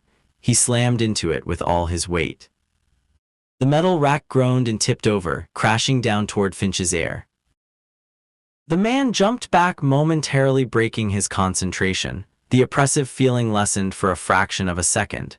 It was the opening Evelyn needed. She shoved the heavy recording lathe with all her might. It was rusted to the floor, but the ancient bolts gave way. The massive iron machine tipped, its flywheel spinning with a low groan, and crashed to the floor directly in the path between them and the killer. Finch's air recovered, his face contorted in a mask of fury. He raised the device again, but it was too late. Owen, scrambling over the fallen lathe, grabbed a heavy microphone stand from the floor and swung it like a baseball bat. It connected with the prototype box with a sickening crunch of metal and wiring. The device sparked, hissed, and then went silent. The oppressive, soul-crushing hum vanished. The sudden return to normal sensory input was dizzying. In that moment, the only sound in the heart of the silence was their own ragged breathing. The unmasking was complete. This wasn't about the past, it was about a terrifying future, one they had just narrowly averted. The playback of the past. The silence that followed was absolute. For a heartbeat, no one moved. Then, with a scream of pure rage, Finch's heir lunged at Owen, his hands outstretched like claws. The fight was brutal and clumsy, a desperate scuffle in the dust and darkness of the forgotten laboratory. Owen was no fighter, but fear and adrenaline gave him a strength he didn't know he possessed. He grappled with the man, the two of them crashing into the decaying sound panels, which crumbled into foul-smelling dust. Evelyn, recovering her senses, grabbed the heaviest thing she could find, a discarded shellac master disc, thick and solid as a dinner plate. She brought it down hard on the back of the man's head. He grunted, his body going limp, and collapsed onto the floor, unconscious. Gasping for breath, Owen leaned against a wall, his body trembling. It was over. The hum was gone. The man was neutralized. He looked at the shattered prototype in his hand, its delicate wiring and strange vacuum tubes now just a tangle of junk. Evelyn had already found what the man had been looking for inside the large metal cabinet, a lead-lined box. Inside was a leather-bound ledger. She opened it. "It's the list," she said, her voice trembling slightly. "Names, dates, amounts paid, it's all here. And the schematics for the device." They didn't wait. They climbed out of the suffocating silence of the basement and back into the cool night air of the park. The sounds of the city, a distant car, the chirp of crickets were a symphony, a beautiful, welcome noise. Owen called 911, and then he called Detective Martinez. He didn't know if Martinez would believe him, but he no longer cared. He laid out the entire story, from the first email to the fight in the buried laboratory. He told him about the list, the schematics, and the powerful families involved. To his surprise, Martinez didn't hang up. He just said, "Stay where you are." The fallout was immediate and explosive. When the police and federal agents swarmed the park, they found Finch's heir, the broken prototype, and the ledger. The names in it were, as the man had claimed, pillars of industry and politics. The ensuing investigation was a media firestorm, a scandal that rocked the foundations of the city's elite. The story of Blackwood Asylum and Dr. Alastair Finch's inhuman experiments were finally dragged into the light, a playback of a past that had been deliberately buried. Owen and Evelyn spent days giving statements. They were no longer suspects or persons of interest, they were key witnesses. The disgrace of Owen's past was wiped clean, replaced by the narrative of the determined archivist who uncovered a century-old conspiracy. The Atherton Institute quietly offered him his old job back. He turned them down. A week later, he and Evelyn sat in a quiet coffee shop, the noise of the espresso machine a comforting hiss in the background. The awkwardness between them had finally dissipated, replaced by a shared, unspoken understanding. They had been through a crucible together. "What will you do now?" she asked. "I don't know," Owen admitted. "I spent my whole life trying to create perfect silence to remove the noise, but I was wrong. The noise is where the truth was hiding. The hiss, the hum, it's all part of the story." He looked down at his hands. They were steady now. "The real ghost wasn't in the machine, Evelyn. It was the silence we were willing to accept." The cost of their journey was steep. Chloe Watson was dead. Owen's life had been dismantled and reassembled into a new, unfamiliar shape, but justice in a strange and complicated form had been served. The reckoning had come not with a bang, but with the faint, persistent whisper of a voice on a damaged wax cylinder. The resonance of fear. Months passed. The autumn leaves turned a brilliant, fiery orange, then fell, leaving the city's trees stark and skeletal against a gray sky. The Blackwood scandal, once a roaring inferno in the headlines, had dwindled to smoldering embers. The powerful families implicated had deployed legions of lawyers, burying the proceedings in motions and legal challenges that would likely outlive everyone involved. Finch's heir, whose name was revealed to be Julian Croft, was declared mentally unfit for trial and remanded to a high-security psychiatric facility, a bitter, modern echo of his great-grandfather's own institution. The world, as it always does, moved on. Owen's world, however, had fundamentally shifted. He had a new life, a new normal. He hadn't returned to the sterile silence of the server farm, nor to the hallowed halls of the Atherton. Instead, he had opened a small, independent workshop in a quiet part of the city. He called it Signal and Noise. He still restored old recordings, but his focus had changed. He no longer chased an impossible standard of purity. He embraced the imperfections, the crackles and pops, the material history of the recordings themselves. Evelyn was his business partner. Their shared trauma had forged an unlikely bond, rebuilding the bridge he had once burned. She ran the technical side of the business, designing and building bespoke audio equipment, while he worked with the clients and the delicate, fragile media. They were good together. The work was meaningful.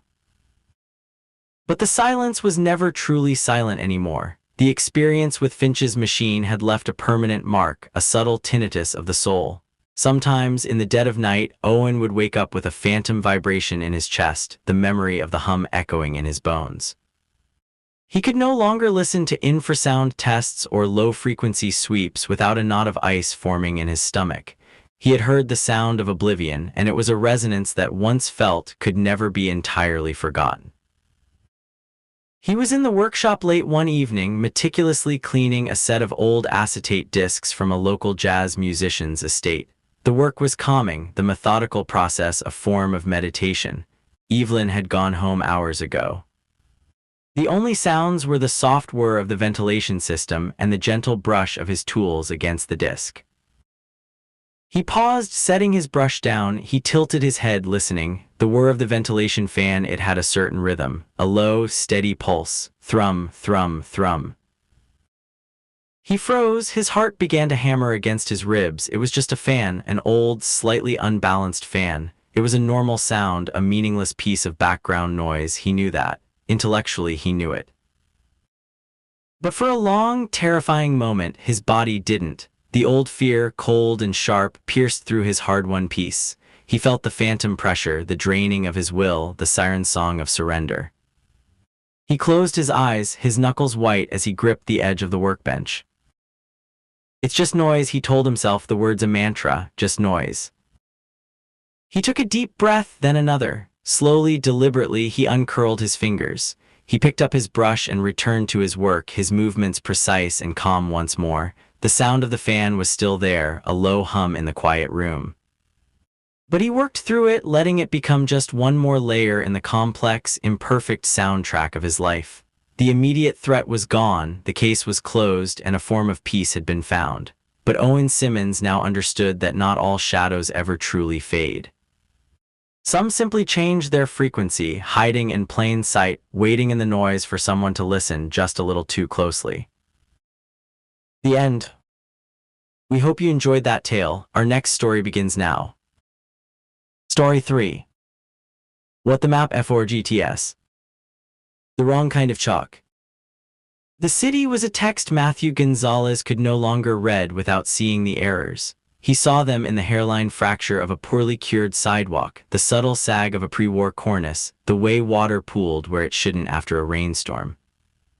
He saw them because he had once made an error of his own, a catastrophic miscalculation of load-bearing capacity and soil displacement that had cost a man his life and Matthew his career, his reputation, his peace of mind. Now he lived in the quiet echo of that failure, a ghost haunting the archives of his own past, his days spent tracing the city's anatomy not on blueprints but on foot.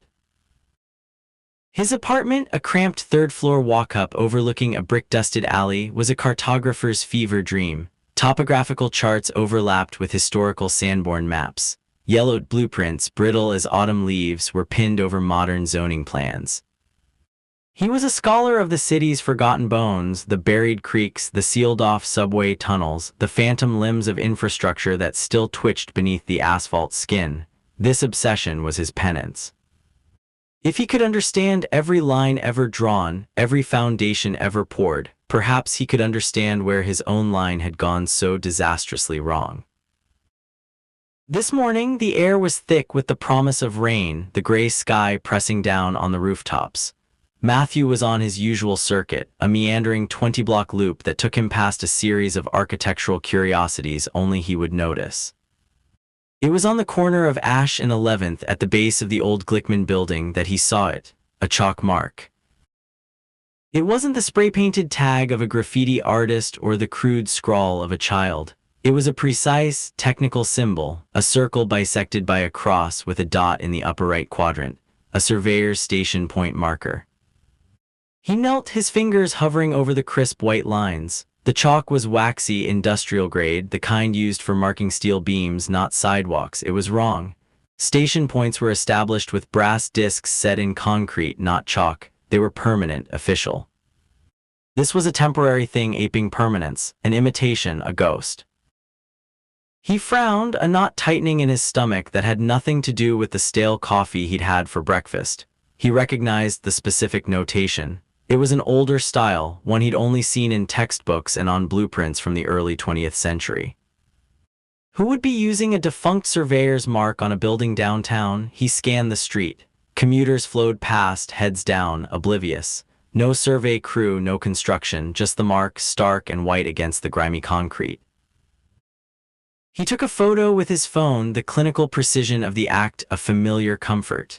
He documented it, logged it in the personal digital atlas he was building, and tried to walk away. But the image was burned into his mind, a single incorrect word in a sentence he'd read 1,000 times. It was an anomaly, and his ruined life had taught him that anomalies were rarely benign.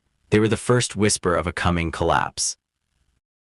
That evening, the promised rain came, a relentless downpour that slicked the streets and blurred the neon signs into watercolor chaos. Matthew sat at his desk, the glow of his monitor illuminating the photo of the chalk mark. He had cross-referenced it against every active and pending construction permit within a 5-mile radius. Nothing, no surveys scheduled, no utility work, it simply shouldn't be there. The local news flickered on a small television in the corner, the volume low. He listened with half an ear, his focus on the digital map, trying to find a historical context for the mark.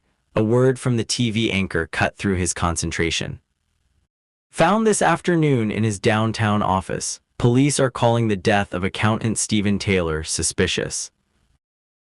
Matthew looked up. An image of a generic, middle-aged man in a suit filled the screen. Below it, the address of his office building, the Glickman Building, corner of Ash and 11th.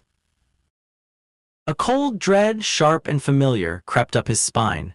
It was the same feeling he'd had standing before the review board, watching the animated projection of his design failing in slow, horrific detail. The feeling of disparate points connecting into a terrifying line.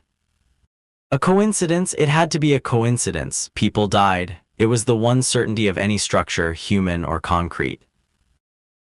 He tried to dismiss it, to force the pieces apart. The man died in his office, not on the sidewalk where the mark was. There was no connection. His paranoia, the ever-present ghost of his failure, was just looking for patterns where none existed. He closed the laptop, the click of the latch sounding unnaturally loud in the quiet room. He went to the window and stared out at the rain-streaked city, at the million lights that looked like stars that had fallen to earth. But all he could see was a single white chalk mark, a tiny, silent scream on the cold, hard concrete. The city was speaking a language he was only just beginning to remember, and he was terrified of what it was trying to say. A ghost on the blueprint. A week passed, the rain washed away the chalk mark, and the death of Stephen Taylor faded from the news cycle, replaced by a city council scandal and a winning streak for the local baseball team. Matthew tried to let it go. He told himself it was a phantom, a figment of a mind primed for structural failure. He submerged himself in his maps, tracing the ghost rivers beneath the city, hoping to drown the unease. But the ghost wouldn't drown, it clung to him, a damp chill in the back of his mind. He found himself avoiding the corner of Ash and 11th, altering his walking routes like a superstitious pilgrim avoiding accursed crossroads. The city, once his sanctuary of ordered lines and predictable stresses, now felt menacing, its grid a web. The second whisper came on a Tuesday. It wasn't a news report this time, but a small article buried on page B4 of the morning paper, under a headline about zoning variances. Local librarian's death ruled accidental. The woman, a 62-year-old named Susan Miller, had apparently fallen down a flight of stairs in the annex of the old city archives. A tragedy, but a mundane one. Matthew would have skimmed right past it, but for the address. The annex was located on the waterfront, a repurposed brick warehouse on Pier 4. Matthew knew the building. He had studied it for a paper in grad school. It was a classic example of post and beam construction, retrofitted in the 70s. He had walked its perimeter a dozen times. He had never seen a survey marker there. He couldn't help himself. The compulsion was a physical itch. He grabbed his coat, the newspaper folded in his pocket, and took the bus down to the waterfront. The air was briny, and the cries of gulls echoed off the corrugated steel walls of the warehouses. The annex was cordoned off with a single, sad-looking strip of yellow police tape, already sagging in the damp air. He approached from the side, keeping to the shadows of the adjacent building. He scanned the foundation, the loading docks, the brickwork, nothing. He felt a wave of relief mixed with a strange disappointment. He had been wrong. It was just paranoia. He was turning to leave when his eyes caught it. It wasn't on the building itself, but on the thick granite block of the pier's retaining wall, directly in line with the annex's main entrance. The same waxy white chalk, the same archaic symbol, a circle, a cross, a dot. An exact replica of the one he'd seen outside the Glickman building. His heart hammered against his ribs. This was not a coincidence. This was a pattern, two deaths officially unrelated, both marked by an identical anachronistic symbol. He fumbled for his phone, his hands shaking as he took the picture. The symbol seemed to mock him, a clean, geometric statement of intent in a chaotic world. Back in his apartment, the city spread out before him on his largest monitor, a satellite image overlaid with a dozen transparent layers of historical data. He imported the photos of the two marks, geolocating them with obsessive precision. Point A, the Glickman Building.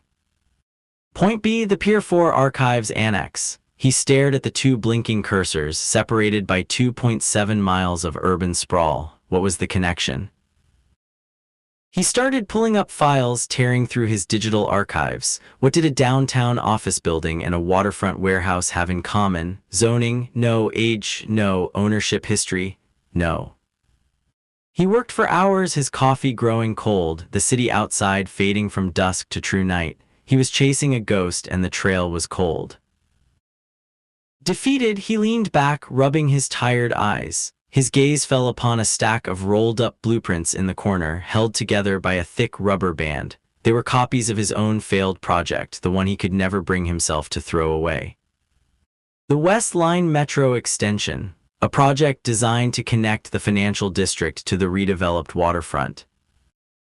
His breath caught in his throat. Connect the financial district to the redeveloped waterfront. With a surge of adrenaline, he unrolled the brittle schematics across his desk. It was a massive undertaking, a new subway line that had required dozens of ventilation shafts, emergency exits, and pumping stations. His design for a critical subterranean junction had been the one to fail. The project was shut down after the accident, the half-dug tunnels sealed and forgotten.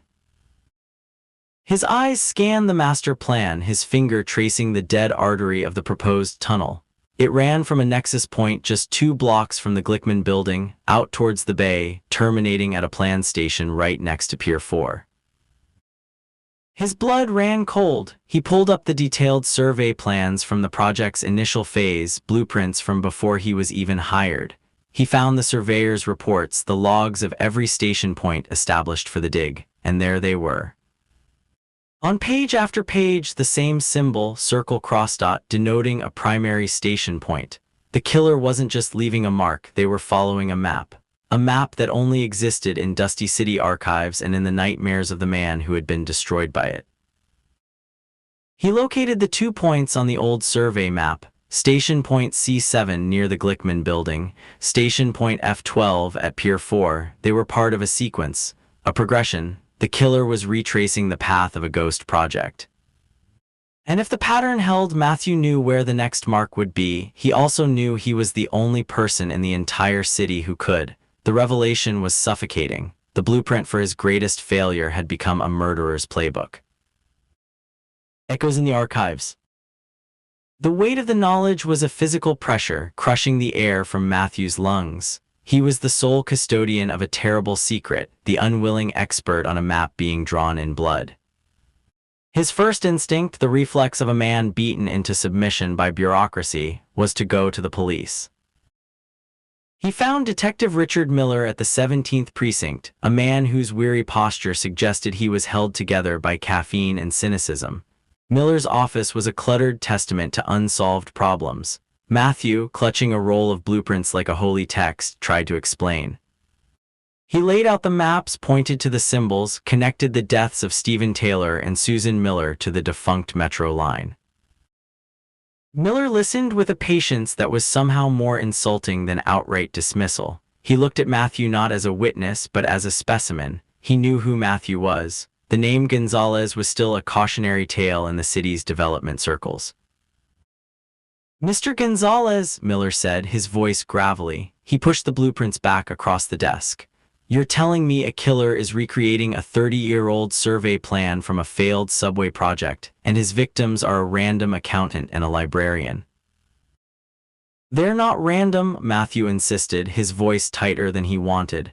"There has to be a connection to the project, to the locations." "The only connection I see is you," Miller said, his eyes narrowing. "You're awfully invested in this. A man in your position, a man with your history, might see patterns that aren't there. A way to feel important again, maybe." The accusation struck him like a physical blow. Miller saw his obsession as a symptom of his disgrace, a desperate attempt to find meaning in his ruined life. The detective's skepticism was a brick wall. He was dismissed, politely but firmly, a crank to be humored and forgotten. Matthew left the precinct feeling more isolated than ever. The system he trusted had failed him once before, and it was failing him again. He was on his own. He returned to his apartment, the city lights outside feeling less like fallen stars and more like the cold, unblinking eyes of a predator. If the police wouldn't listen, he would have to find the proof himself. He needed to know more about the victims. He needed to find their connection to the Westline project. His search led him back to the city archives, the very place Susan Miller had died. The annex was still closed, but the main building was open. He spent a day lost in the musty smell of old paper and microfilm, his hands gray with dust. He pulled the complete project files for the West Line extension, a mountain of paperwork that chronicled its life from ambitious proposal to catastrophic failure. He cross-referenced the names of the victims, Stephen Taylor, Susan Miller, nothing. They weren't on any of the official contractor lists, the payrolls, the engineering reports. He felt a familiar despair creeping in. Maybe Miller was right. Then he saw her, Kimberly Taylor. Her name was on the press access logs for the public hearings held after the accident, a journalist for the now-defunct City Chronicle. He remembered her face vaguely, sharp, intelligent, asking questions that made the city officials squirm. She had covered his downfall with a detached, surgical precision that he had found cruel at the time. Now she might be a resource. He found her online easily enough. She was a freelancer now, running a small investigative blog that specialized in uncovering municipal corruption. Her picture was the same, piercing eyes, a look that suggested she didn't suffer fools gladly. He hesitated for a full hour before writing the email, composing and deleting the message a dozen times. He sounded like a madman. A ghost is killing people using my failed subway plans. In the end, he just sent a simple, cryptic message. I have information about the deaths of Stephen Taylor and Susan Miller. It connects to the West Line extension. You covered the original story. He included his phone number and hit send, his heart pounding. While he waited, he returned to the blueprints. According to the surveyor's log, the next station point in the sequence was G4. He cross-referenced its coordinates with a modern city map. The location was a derelict pumping station for the old canal system, slated for demolition for years but tangled in bureaucratic red tape. It was isolated, a crumbling brick ziggurat in a wasteland of overgrown lots and rusted chain-link fences, a perfect place for a third act. He had to go, he had to see if the mark was there, he had to know if the pattern was real. As dusk settled, casting long, distorted shadows across the city, he felt a new sensation. He was being watched. It was a subtle shift in the urban hum, the feeling of a fixed gaze in a moving crowd. On the bus ride to the industrial outskirts, he saw a man in a dark coat get on 2 stops after him and get off at the same stop. Coincidence? On the long walk towards the pumping station, the sound of a second set of footsteps seemed to echo his own, always a block behind, vanishing whenever he turned to look. Was it Miller having him tailed, or was it someone else? Was the cartographer now a point on the map, being tracked by the mapmaker? The pressure was immense. He wasn't just solving a puzzle anymore, he was part of it. The web was no longer something he was observing, it was something he was caught in. The whisper of concrete. The pumping station loomed against the bruised twilight sky, a monument to forgotten industry. Its windows were dark, shattered eyes, and ivy crawled up its brick walls like grasping green fingers. The air was heavy with the smell of stagnant water and decay. Matthew's footsteps crunched on broken glass and gravel, the sound echoing in the unnerving silence of the abandoned district. The feeling of being watched was a cold weight on his shoulders, but when he scanned the desolate landscape, he saw nothing but skeletal trees and the husks of dead factories. He found the mark on a concrete retaining wall near the station's massive, rusted outflow pipe. Circle, cross, dot. The chalk was fresh, starkly white in the fading light. A wave of nausea and vindication washed over him. The pattern was real, he was right. and he was standing at the site of the next murder. His phone buzzed in his pocket, a text from an unknown number. "My office, 1 hour, come alone." It had to be Kimberly Taylor. He had a choice: wait, try to intercept a killer and likely get himself killed, or meet the journalist, his only potential ally. He looked at the hulking station, at the deepening shadows in its doorways. He was an architect, not a hero. He knew how to analyze structures, not fight in them. He turned and walked away, a knot of cowardice and common sense tightening in his gut. Kimberly Taylor's office was a small, cluttered space above a noodle shop, smelling faintly of ginger and ink. She was exactly as he remembered, sharp, focused, and radiating an aura of impatient intelligence. She didn't offer him coffee. She just pointed to a chair. "You have my attention, Mr. Gonzalez," she said, her arms crossed. "Start talking." He laid it all out: the marks, the locations, the connection to the West Line blueprints. He expected skepticism, the same professional pity he'd received from Miller. Instead, he saw a flicker of intense interest in her eyes. She had covered the original collapse. She knew the players, the politics, the whispers of corruption that had surrounded the project. "Stephen Taylor," she murmured, tapping a pen on her notepad. "His accounting firm did a consultation on the initial budget proposals for the West Line. And Susan Miller, before she was a librarian, she was a paralegal for the city's legal department. She helped process the land acquisition claims." The pieces clicked into place. They weren't random. They were ghosts from the project, footnotes in the massive file, people who had touched the edges of the conspiracy and had likely been forgotten by everyone except the killer. "The next location is the old canal pumping station," Matthew said, his voice urgent. "The mark is already there. We have to call Miller." "And tell him what?" Kimberly shot back. "That 2 people who did minor clerical work on a project 30 years ago are being targeted by a ghost with a piece of chalk. He'll laugh you out of his office again. We need more." Suddenly, Matthew's phone rang. It was an unknown number. He answered, his hand trembling. The line was silent for a moment, and then a voice, distorted and synthesized like a machine trying to speak. "The architect," it rasped. "You see the lines, but you don't see the weight they carry." A click and the line went dead. A cold terror seized him. The killer knew who he was. He knew Matthew was tracking him. He hadn't been paranoid. He had been followed. The call wasn't a threat. It was an invitation. "He's there," Matthew whispered, his face pale. "He's at the station. He wanted me to be there." Before Kimberly could respond, the wail of sirens began to rise in the distance, growing closer, converging on the industrial wasteland he had just left. They were too late. He hadn't prevented the murder. He had merely been its overture. He had to go back. It was a reckless, stupid impulse, but he was compelled. Kimberly, after a moment's hesitation, grabbed her keys. "I'm driving." They arrived to a scene bathed in the flashing red and blue of police lights. The area was swarming with uniforms. Detective Miller stood near the entrance to the pumping station, his face a grim mask. He saw Matthew and Kimberly arrive, and his expression hardened. "What the hell are you doing here, Gonzalez?" Miller barked. "I tried to tell you," Matthew said, breathless. "The location, the pattern." "We found a body inside," Miller cut him off, his voice low and angry. "And a witness saw someone matching your description leaving the area less than an hour ago. You have a lot of explaining to do." Matthew's world tilted. He was no longer the Cassandra, the unheeded prophet. He was the prime suspect. As 2 officers moved towards him, his eyes fell on something near the station's entrance, just at the edge of the light, a small object placed deliberately on a flat stone. He pointed, his voice catching in his throat. "What is that?"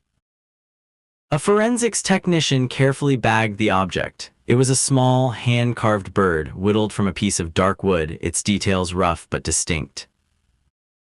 "It's his calling card," Miller said, his gaze fixed on Matthew. "We found one on each of the other victims, tucked in a pocket, something the ME missed the first time. The press doesn't know about it. So tell me, Gonzalez, how did you?"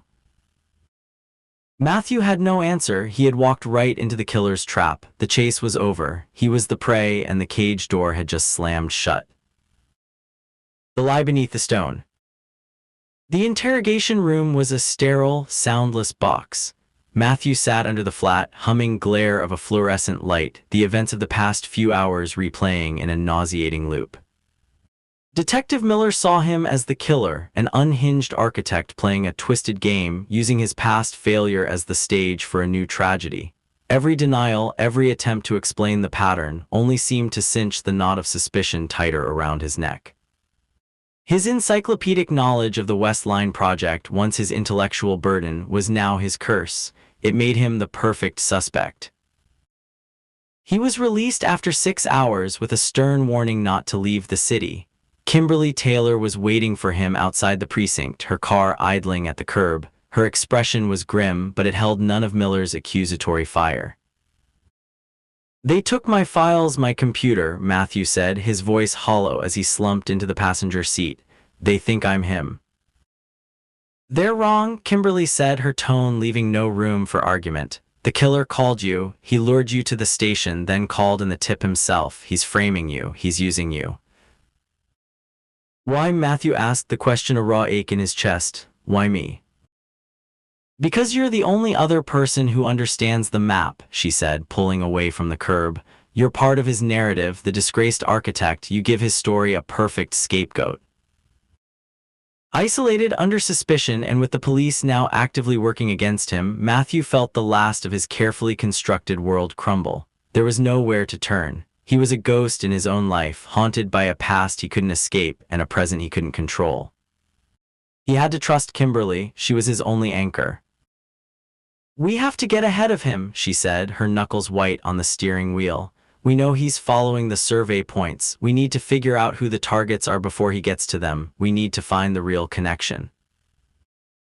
They retreated to her office, a sanctuary of controlled chaos. With Matthew's primary research confiscated, they had to start from scratch.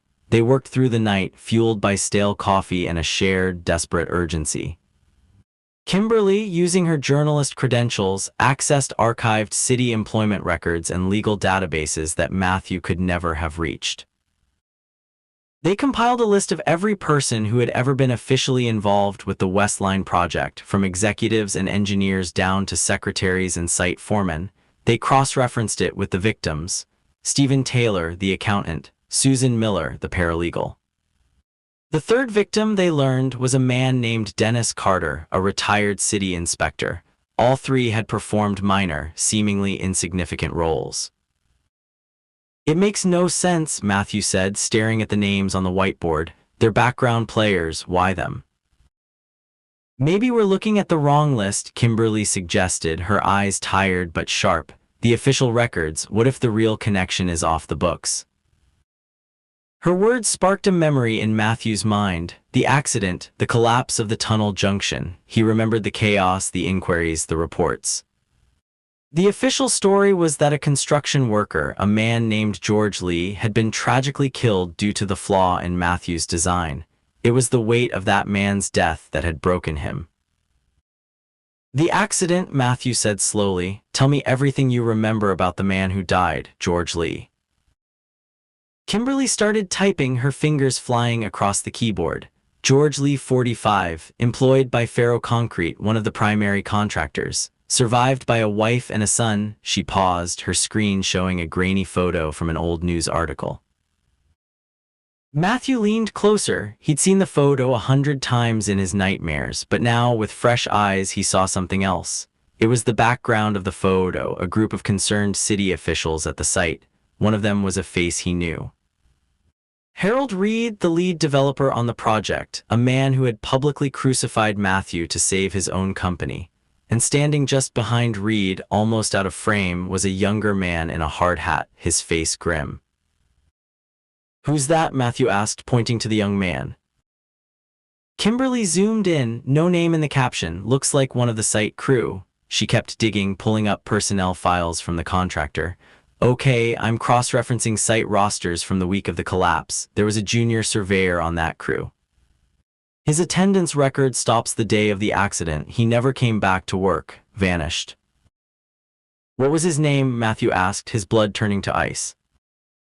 "Young," Kimberly said, her voice dropping to a whisper. "Jonathan Young. He was the son of the lead surveyor on the initial planning stages, the man who drew the map."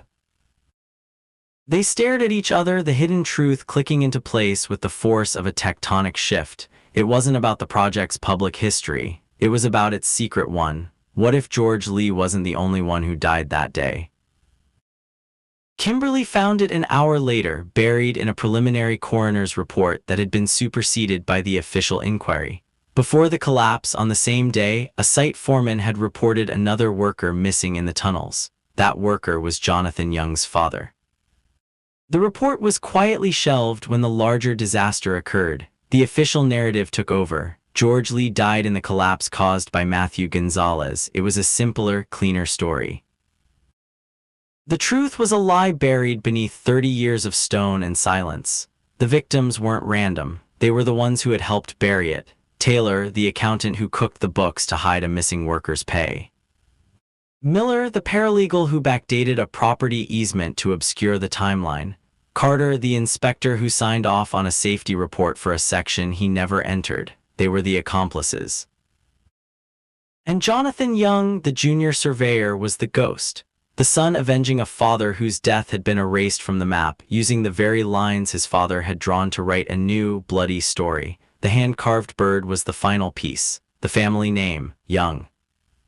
But the bird they used was a wren, not a common name. What was the significance? A quick search. The wren, a common name for a surveyor's measuring tool. It was his father's totem. The final victim won't be a footnote, Matthew said, his voice grim. It will be the man who wrote the story. He looked at Kimberly. Harold Reed. Where all the lines convert. Harold Reed had ascended. The developer who had built his empire on the foundations of the West Line project was now a titan of industry, his name emblazoned on the city's newest and tallest skyscraper, Reed Tower. It was a gleaming monument of glass and steel, a testament to progress built directly over the subterranean heart of the failed subway line. It was the final station point, the place where all the lines, both old and new, converged. Jonathan Young wasn't just seeking revenge, he was making a statement. He was going to bring down the man who had erased his father in the very building that stood as a symbol of that man's success.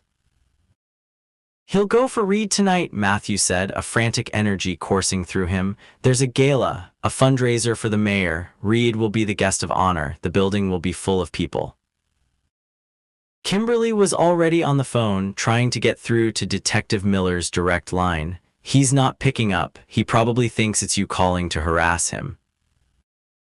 Then we have to go ourselves, Matthew declared. The idea was insane. They were two civilians walking into a trap set by a meticulous killer, but the alternative, doing nothing while Reed was murdered and Matthew was framed for it, was unthinkable.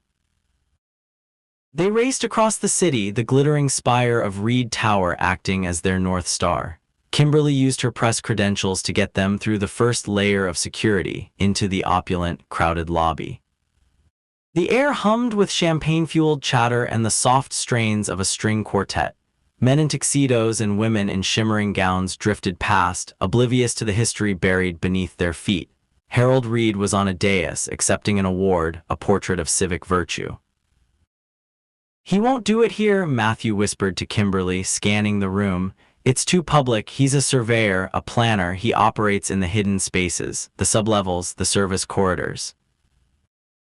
He knew this building not from its blueprints, but from the ghost of the structure it had replaced. During the tower's construction, they had to integrate with the old West Line tunnels, the sealed-off spaces Matthew himself had designed. He knew its bones. Leaving Kimberly to try and create a distraction, Matthew found a service door behind a potted fern. It opened onto a sterile white corridor. The polite hum of the gala faded, replaced by the thrum of the building's hidden machinery. He was in his element now, the world of concrete and steel, of conduits and ventilation shafts. He found a stairwell and descended, moving deeper into the tower's foundations.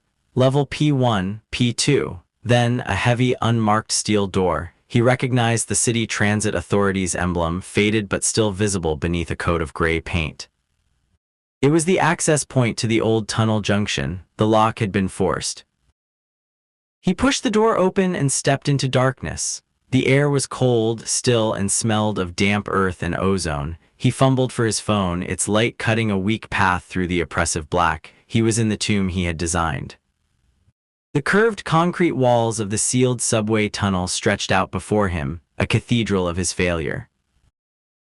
A faint light flickered in the distance. He moved towards it, his footsteps echoing unnervingly. The light came from a single bare bulb hanging from a wire. It illuminated a small, cleared space. In the center, Harold Reed was bound to a steel support pillar, his tuxedo disheveled, a strip of duct tape across his mouth. Standing over him was a man in dark work clothes, his face gaunt and pale, etched with a grief that had curdled into obsession. Jonathan Young. He was holding not a weapon but a classic surveyor's plumbob, its brass point sharpened to a deadly spike. "The architect," Jonathan said, his voice a low, steady rasp. It was the same distorted voice from the phone, but stripped of its electronic filter. It was chillingly human. "I knew you would follow the lines." "It's over, Young," Matthew said, trying to keep his voice from shaking. "The police are coming." "They are not part of this story," Jonathan replied calmly. "This is about foundations. He gestured to Reed with the plumbob, were built on a lie. Yours," he looked at Matthew, and for the first time Matthew saw not malice but a kind of weary kinship, "were built on a flawed design. We are both men defined by what lies beneath." He explained it all then, his voice devoid of emotion. His father had discovered a massive fissure in the bedrock, a geological instability that made the tunnel junction unsafe. He had brought it to Reed, who, fearing delays and financial ruin, silenced him. He paid a foreman, George Lee, to stage an accident in a remote section of the tunnel, but Lee was clumsy. The accident became a real collapse, killing Lee and trapping Jonathan's father's body. Reed, a master opportunist, used the larger tragedy to bury the smaller one, pinning the entire disaster on Matthew's flawed design. "My father's body is still in the concrete, 20 feet from where we stand," Jonathan said, his eyes boring into Matthew's. "I am just marking his tombstone." From the tunnel behind Matthew, footsteps. Detective Miller and 2 uniformed officers appeared, guns drawn. Kimberly had gotten through.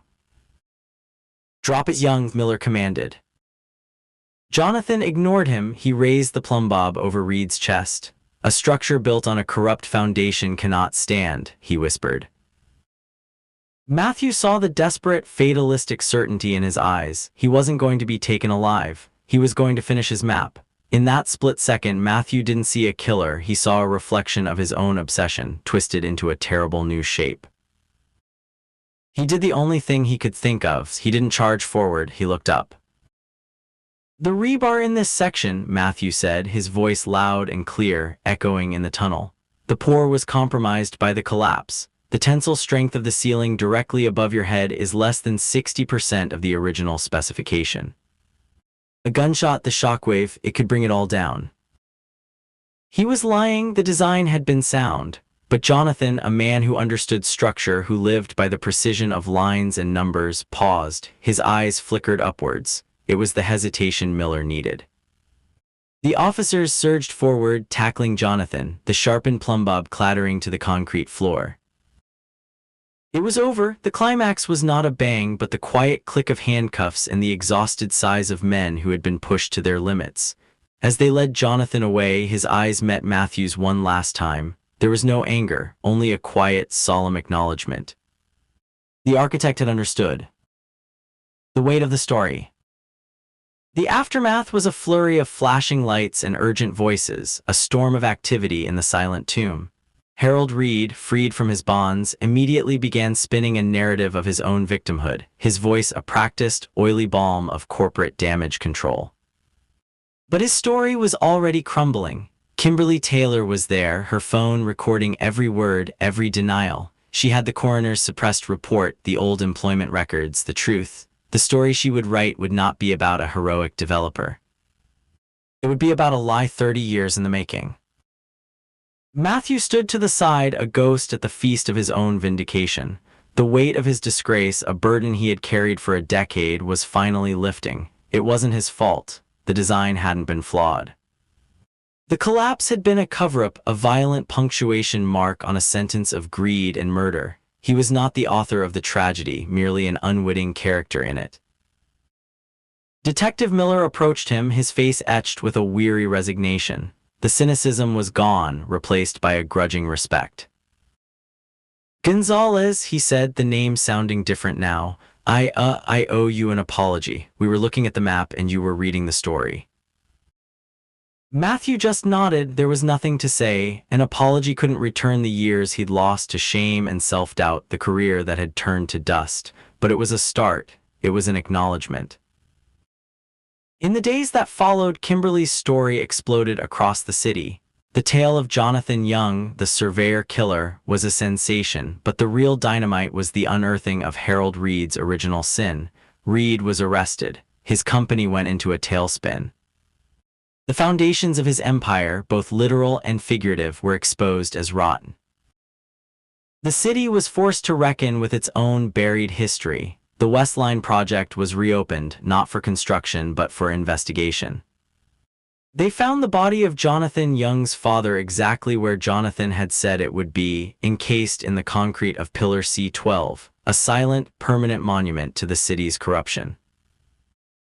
Matthew was called to give testimony. He walked into the hearing room not as a pariah but as an expert witness. He spoke with a quiet authority, explaining the blueprints, the geology, the lie that had been hidden in the language of engineering. He felt no triumph, only a profound, hollow sadness for all the lives broken by that single, greedy decision. When it was all over, he found himself drawn to the site of the original collapse, the place that had been the epicenter of his nightmares for so long. It was now a memorial, a small, somber park dedicated to the men who had died there, both George Lee and now the elder Mr. Young. He stood before the simple granite plaque, tracing the engraved names with his finger. For years, this place had been a monument to his failure. He saw it differently now.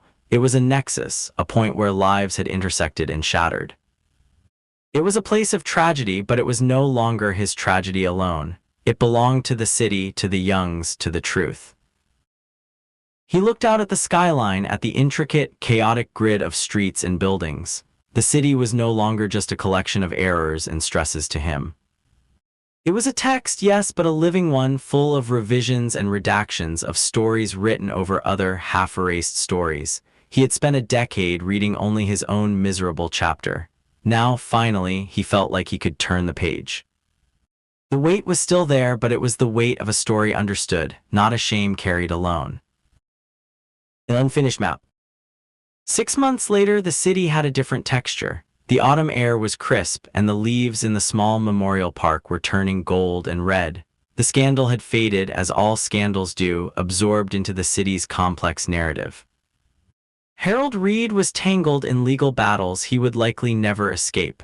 Jonathan Young was in a maximum security psychiatric facility, his war with the city's ghosts now fought within the confines of his own mind. Matthew Gonzalez was breathing again. He hadn't reclaimed his old life. That life was gone, a structure demolished to its foundations. Instead, he was building something new. He had been hired by the city's Historical Preservation Committee as a consultant. They wanted his unique, obsessive knowledge of the city's bones. He spent his days in dusty archives and forgotten basements, tracing the city's history not as a penance but as a purpose. His obsession had found a home. He still lived in the same apartment, but the maps on the wall felt different. They were less a fortress against the world and more a window into it. His paranoia had receded, replaced by a somber, sharpened awareness. He saw the city's flaws not as threats, but as stories waiting to be told.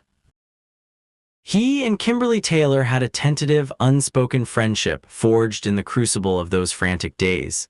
They met for coffee sometimes, talking about city politics, about old buildings, about everything and nothing. She never mentioned the story that had made her career, and he never thanked her for giving him his life back. They both knew. One evening, he returned to his apartment to find a small package on his doorstep. There was no note, no return address. Inside, nestled in a bed of tissue paper, was a small, hand-carved wooden bird, a wren. It was exquisitely detailed, far more so than the rough totems Jonathan had left behind. This was the work of a patient, skilled hand. His blood ran cold for a moment. A threat, a copycat. He examined it closely. It didn't feel menacing. It felt like a message. He thought of Jonathan locked away. Could he have made this or sent it? Or had the story of the surveyor killer inspired someone else, another keeper of the city's forgotten maps? He placed the wren on his desk next to a faded 19th century map of the city's original shoreline. It sat there, a small, wooden enigma. It wasn't a promise of more violence. It was a reminder. A reminder that he was not the only one who listened to the city's whispers, who knew the secrets buried beneath the stone. A reminder that every map is, in some way, unfinished. Matthew looked out his window at the sprawling, illuminated grid of the city. He no longer saw just lines and structures. He saw a living blueprint, constantly being redrawn by secrets and sorrows, by ambition and by memory. The immediate threat was gone, but the shadows remained. They always would. He picked up the small wooden bird, its polished wood smooth against his palm, and accepted its silent, chilling premise: some lines once drawn can never truly be erased. The end.